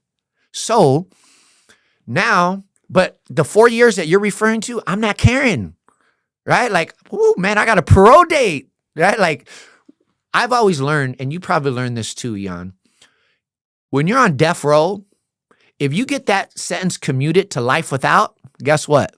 You're celebrating. You're like, yeah, right? The average person's still crying. Like, I got life without, I'm still gonna die. No, the person with life without, when they get their sentence commuted to like 30 years to life, guess what they're doing? They're throwing a spread. Yes. The average person like, oh no. So to answer your question, I had 4 years. Oh man, I'm going home. However, 4 months later, I get a letter from the then governor of California. And mind you, I'm not getting letters from half my family, right? I'm not getting letters from only my girlfriend and my dad, right? And I get the letter from the governor, 2-page letter. And he said, Brian grew up in gangs. He grew up in prison. And I still consider him a threat to society. And I block his release date. I reverse his release date. So 4 months later, I sat there on square one. What do you do? What happens next? Well, it's a mental game, man. It's a spirit. You have to have heart, man, because prison crushes people, man. Prison crushes people.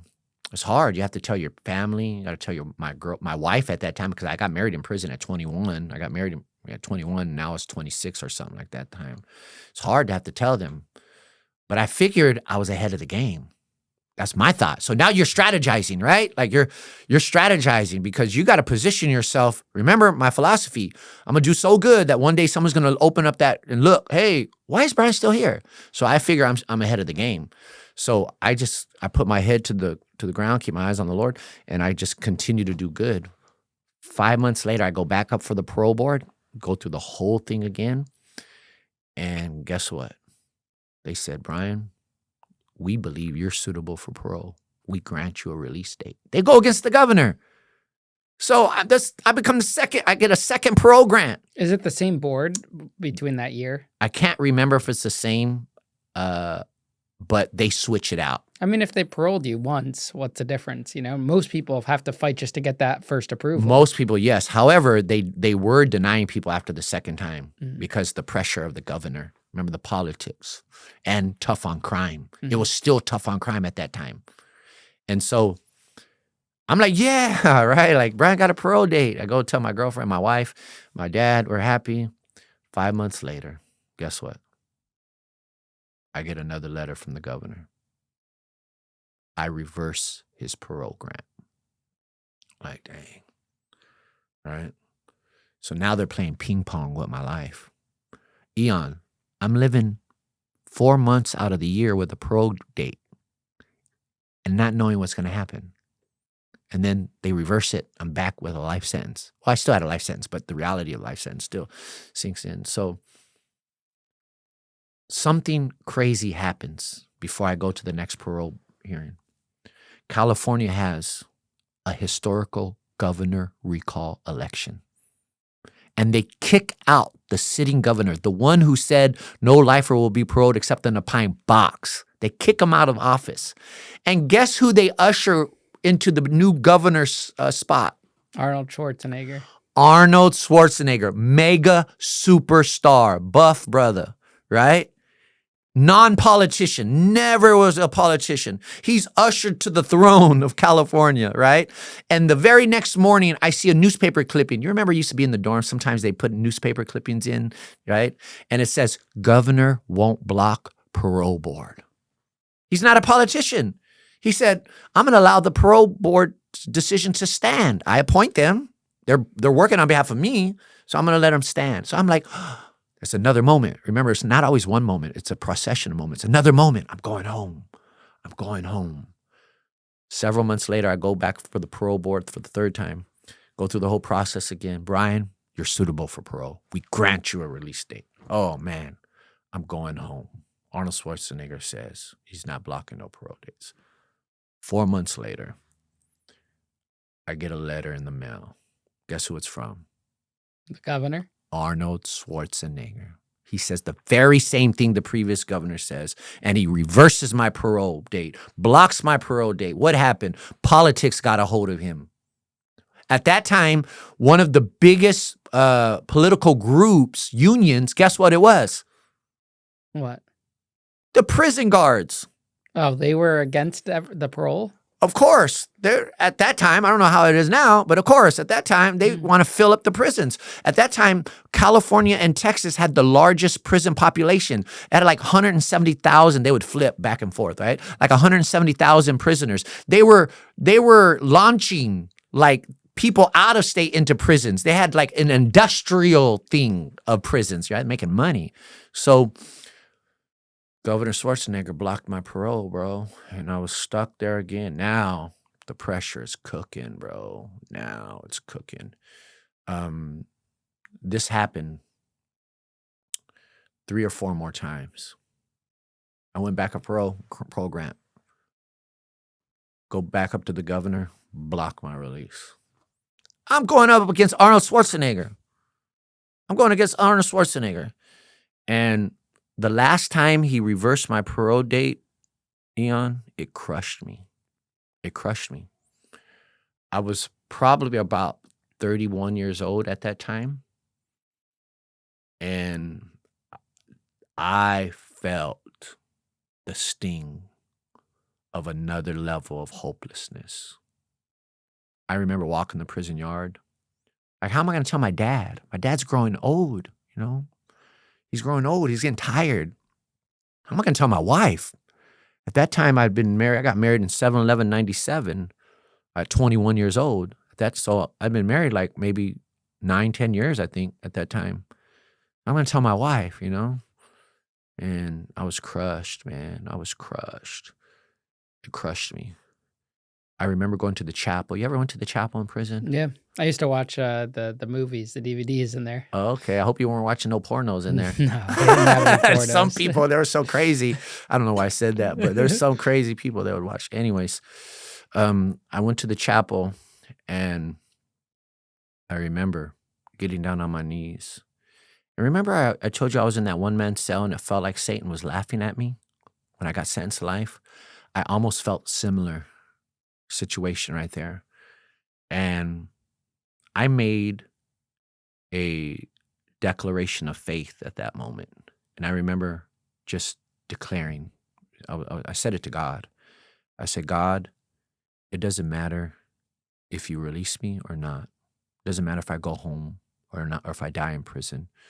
I'm going to serve you no matter what. And at that moment, Ian, what I did, I laid down all my dreams to God. All my aspirations of freedom, all my aspirations of being a husband with my wife, all my aspirations of being a father. I wasn't a father at that time. And I know I'm sounding crazy, but I really felt like at different points, Satan was laughing at me and haunting me, like taunting me, saying, you're never going to be a father. You're never going to be a father.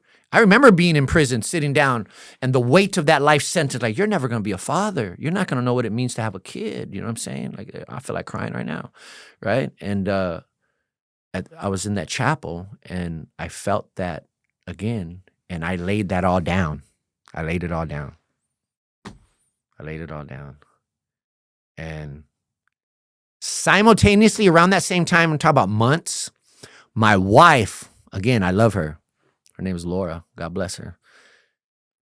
Up until that point, Ian, she was afraid to tell people about my situation because she was a successful real estate broker. And rightfully so, because it's shameful to know your husband is in prison. But around that time, she threw caution to the wind. And she stepped out in faith. And she went to everybody in the community, to mayors. She went to the Sheriff Lee Baca of the Los Angeles County Sheriff. She cashed in on all her virtue, right? And there was another businessman. His name was Mike Valenti. Shout out. He's rested in peace, but God bless his memory. He was a businessman. He said to Laura, I'm going to help get your husband out of prison. He went to all the business people in the community. Thank God for good hands people, man, that want to give somebody a second chance, right? That legitimately earn it, I guess. And my wife got 600 letters of support, and she mailed it to Arnold Schwarzenegger. She came out. She read a website called the Free Brian Campaign. She read the website, Free Brian Campaign, man. My wife championed my freedom, man. She championed my freedom. And after I gave my dreams to the Lord, I got up, and 1 year approximately after that, 1 year, I went through the parole process again. Said, you're rehabilitated. It went up to the parole board. It went to the governor. Now, Ian, the governor has 30 days to review. Historically, if you don't hear nothing past them 30 days, that means he reversed it because the letter's taken its time to get to you. It could be caught up in a room somewhere, the letter. But if he granted your release, then they would let you know and you have to be released, right? So 30 days passed by and I didn't hear from the governor. And I was this close to becoming crushed again, dude. I was this close to be crushed again. And thank God again, my wife, she held on. She held on to believing. She said, my wife told me, I'm not going to go visit you because I believe you're going to be home. That's the type of faith she had. I made her come see me the last day because I just wanted to visit. But her faith was like, I don't want to go back there because I know the paperwork is just being processed. So I didn't hear from the governor. I was at the canteen. Remember the canteen? Yeah, the commissary. Yeah. Commissary. And I was in line on the yard. And one of the staff workers of the commissary, a lady, a female worker, not a prisoner, but a worker, she comes up to me and she says, did you hear from the governor yet? And I said, no, it's past 30 days. And I really didn't want to say like, oh, it got taken because you really were trying to hold out. But in my mind, I'm like, it doesn't look good. And she whispered something to me. She said, make sure you never come back. And she walked away. It didn't hit me. Like, just you got a cloud going on in your mind. It didn't hit me. I go back to my bunk that night. And I'm laying on my bunk. And this blood gang member from Inglewood. I'm trying to think of his name. Can't think of his name. God bless him. But he was a blood. I played basketball. Like they see me play basketball and he was good in basketball. And I think his name was Lowdown or something like that. He comes and he sits on my bunk. And I get up because you're not supposed to sit on another race bunk, right? Like, so I'm getting up, like, okay. And then I'm thinking like, because I had been an inmate pastor for like 10 years on the yard. I've been on that same yard by that time for 10 years, that same yard. And so I'm thinking he's going to ask for prayer. I think he's going to tell me like a mom died or something, So I say, what's happening? He goes, can I talk to you? I said, yeah, I get up. And he says, can you keep a secret? I said, yeah, I can keep a secret. He says, dog, you can't tell nobody. You can't even tell your wife. I'm like, what? This brother's tripping now, right? Okay, yeah, I could keep a secret. He goes, did you hear my boss, the commissary lady, what she told you? I said, yeah. She said, don't come back when you go home. I said, yeah, because you're going home. You're going home Monday. The governor approved your date. I said, what? She said, yeah, she saw the paperwork in the office. I said, oh, man. He said, congratulations, man. He walked away. And I go downstairs. I call my wife.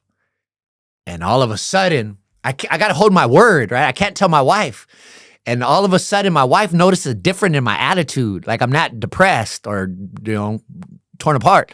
I'm like, oh, yeah. I said, come and visit me tomorrow. Come and visit me. She's like, no, I believe you're going home. No, come visit me tomorrow. What's going on? Nothing. Just come visit me. And she came and visited me. I didn't tell her. And those were some of the longest nights of my life. And that Monday morning, I can't wait. I go to the program office where all the counselors are at, and the counselor comes out, he sticks his hands out to me, and he says, congratulations, you're going home in the morning. Wow, that was the longest night of my life. 16 years later. I was arrested at 16. At that time, I was 32 years old. What was it like getting out? Oh, my goodness. I couldn't sleep the last night in prison, and they actually had a prayer circle for me. Did you ever see any prayer circles in prison? Yeah. Yeah, you know a prayer circle, right? So there was a big prayer circle in the yard. I'm talking about, they weren't all Christians. They were like just sympathizers. Just, it's a win, it's a win for everybody. Me going home was a win for everybody. And so it stretched the whole yard. They had a prayer circle. And so eventually I went to sleep, and in the morning, in our prison, you have early chow hall when you go home. And I would be on the tables in the dorm or in the building and watch people go home for many years. You watch them go home. They had their bag, and now it was my turn. And it was surreal, bro. Surreal. It was like a dream come true. And my friend walked me to the gate. His name was Leo, and Leo helped me out. You know how you have certain people help you out in prison? He was older than me. He looked out after me, like just helped me out. And he walked me to the gate. He still had like 10 years to do. I'll never forget seeing Leo as I walked. There's several gates. This is the first gate of the prison, not out to society, right? But out of the yard. I walk away. I see Leo. I go to the R&R, they call it, receiving and release. And they put me in a holding tank, man.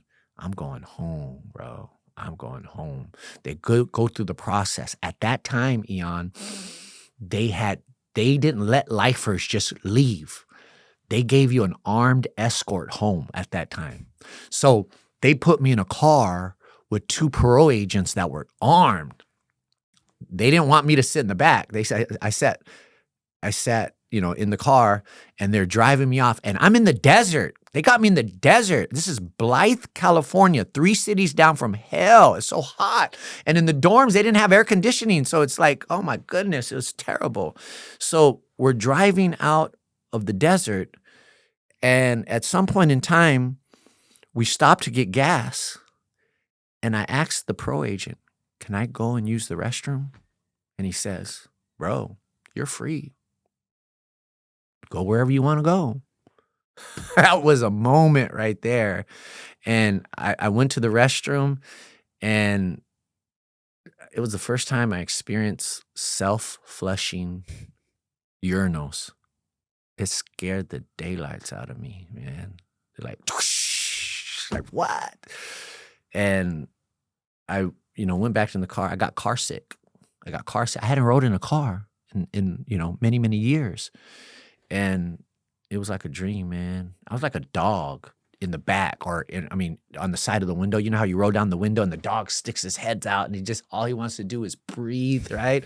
That's how I was. I was like a German shepherd, just breathing in. Like, they say the dog is sniffing in identities and stuff like that. And I'm just taking it all in. I actually get car sick. And they took me to the pro office in Long Beach, California. And there was a Parole in the little room. And I said, hey, man, I just got out of prison. Can I use your phone? I never had a cell phone. They barely started sneaking in cell phones in prison before I left. So I never had a cell phone. And he let me use a cell phone. I called my wife. And from there, they drive me home. They give me an armed escort home. They put me on life parole, Ian. They put me on life parole. I had to go to a psychiatrist. They put me on life parole. I couldn't go 50 miles out of my radius. Oh, it was wonderful, man. It was a miracle, thank God. How long were you on parole for? I eventually, my parole agent, about 4.5 years on parole, my parole agent says, I'm going to submit your name for being put off parole. And so, all right. he submitted my name. I got denied. They denied me because I was supposed to have life parole. They put it on paper, life parole. Remember, I'm one of the few lifers to actually go home at this time. So it's like a new phenomenon. And so 6 months later, I get in the mail. I don't even get a letter, Ian. I get a card, a small card, discharged from California Department of Corrections. Not even a letter. I get a card. And I'm thinking, oh, man, they're trying to set me up. They're not even letting me know. So I carried that thing in my wallet for I don't know how long. How have you been able to rebuild your life since coming out of prison? And how many years has it been? I got released July 1st, 2008. How do we remember these dates? 17 years ago. Yeah, it's going on 18 years in July. And one thing that helped me, Ian, is that I started to turn my life around in prison at a young age. So my preparation started at like 18 years old. Even though I didn't take big strides, it's step by step. The reason why I say that is I didn't get institutionalized while I was in prison. So I had a little advantage coming back, but certainly doing 16 years in prison, it does something to you, right? I had to have some type of, something wrong with me, right? So I thank God for my wife. I thank God for my dad. They helped me to adjust. I thank God for good hands people who gave me a job. Roland Furtado gave me a job working at LAX, and I was like a small business thing, and I'm answering phones. I don't know what I'm doing, and he taught me the ropes. He was an Indian brother from India, and they're shrewd, man. Indians, they're shrewd business people, man. They know, and he's teaching me a bunch of stuff, and it was a major adjustment. Within the first week, my wife and I have a blowout. We have an argument. You're in prison, you're writing these letters, and you're building this dream that in reality, most of it is probably not going to come true, and reality sets in. And so we had some arguments. My wife, God bless her, she's a very independent girl. She survived 16 years by herself. She's a businesswoman. So when you mesh a relationship together, it's hard to live with somebody other than your cellie, right? It's hard to live with your cellie. How many times you get in a fight and an argument with your cellie? So I did have some training, right? But we had major arguments at first. Major arguments. She didn't want to let me drive. She thought I was going to probably drive away into the sunset. Thank God for my mother-in-law. I have the best mother-in-law in the world. She said, Laura, let him drive. Let him drive. But we had blowouts at the beginning. I was very kind of, like we'd go to the gas station, Ian. She was pregnant. And I had to relearn to pump gas. And shame on me, I would let her pump gas. I had to stop that. Like, she's pregnant, pumping gas. No, I got to pump the gas. But I wasn't used to all that. Where are you at today? Today, God is allowing me to live that dream that he gave me. Today, I've been married for almost 29 years. Today, I have 3 beautiful kids. I got a son, Ian. He's about to be 17 years old in about a month. His name is Nathaniel. In Hebrew, it means gift of God. And he loves the Lord, and he's starting to blossom right now. Like right now, he's starting to blossom, and he's starting to dress nice, like on his own, right? And I got 2 beautiful daughters, Sarah and Sofita, and they love the Lord. They're spunky, and I have an awesome job, man. I think I have the best job in the whole world. I get to pasture a church that is doing good in the community and in the world. One of our leaders just became the Southern California prison director for prison ministry. She oversees the volunteers that people that go into the prisons in Southern California, and she's coming out of our church. So I get to give back. And I'm giving fresh hope. One thing I learned I got released in 2008. That's when the crash happened, the economic crash.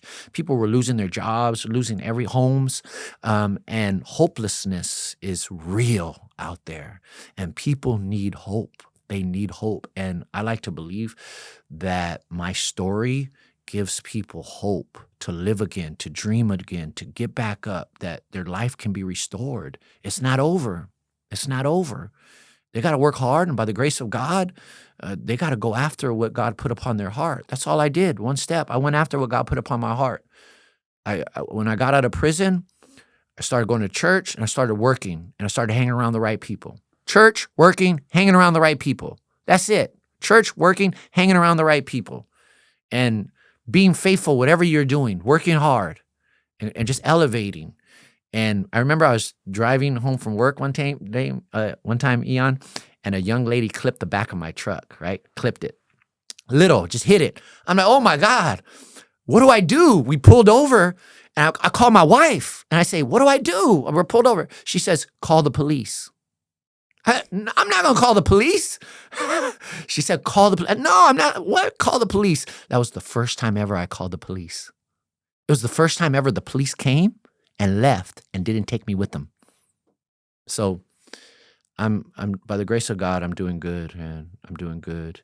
And I'm trying to give back to society, and I'm trying to raise up other leaders that are giving back to society and doing good in their sphere of influence. You mentioned your dad a few times. What happened to your mom? My mom lives in Texas. She lives in a small town in Texas, and she retired. God bless her. She's been through so much in life, Eon. She's witnessed the death of her husband. She's witnessed the death of her son. She's witnessed the incarceration of her baby son. And she is the strongest woman I know. She is the strongest woman I know. Not too long ago, a couple years ago, I contacted the person who killed my brother. And I brought him, Donald, and my mom together for the very first time, some 30 years after he killed my brother. And my mom publicly forgave him in front of everybody. There's a YouTube story about it that I put on my channel, Brian Warth TV. So my mom is doing good. She's up there in age. She's retired, but she's the strongest woman I know. Did you get to have that same experience with the victim in your case? Yes, in a slightly different way. I was launching a church in the city where my crime happened. And the night before the grand opening, I get a phone call. And the lady says, is this Chapel of Change? Because that's the name of my church. I said, yes. She said, are you guys having a grand opening tomorrow?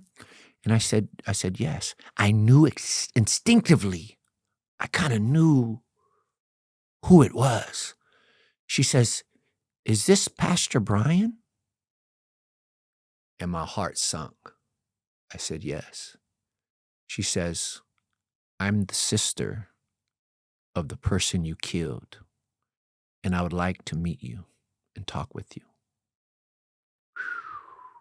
Man, remember the moments? So I agreed to meet with her after the church service, the very next day. I'm giving my story in the church service. 5 minutes into giving my story, preaching the gospel, her family comes in. Her side of the family, because there's different branches of the family, but her side of the family walk in, about 5 of them. They sit in the middle row. It was the hardest sermon I ever gave. It was the hardest sermon I ever gave. So after the service, we go upstairs, and part of my church, I was blessed to have a sheriff, a police officer in our church, and he did security for us. And again, that church was like a couple miles away from my crime. We're trying to give back to society. So I have security. And he sat with us, and we sat in a circle. And I was able to look at the older sister, and I was able to tell her that I was sorry for what I did. And she asked a couple questions. And the following Sunday, at all our church services, she publicly forgave me for killing her brother. And she, for a season before she moved, she joined our church, Ian. She was part of our church, going to our Bible studies, going to our church service for a season. And that is the power of reconciliation. That's restorative justice. That's an example, of restorative justice. Not just punishing the criminal, but seeing somehow, is there some level of reconciliation? Could there be? And I'm thankful. I'm thankful for her, and I'm grateful. I call her every now and then. I text her every now and then, and she wishes us well. She's our Christian sister. What piece of advice would you give your teenage self? Get around the right people. Hang around the right people.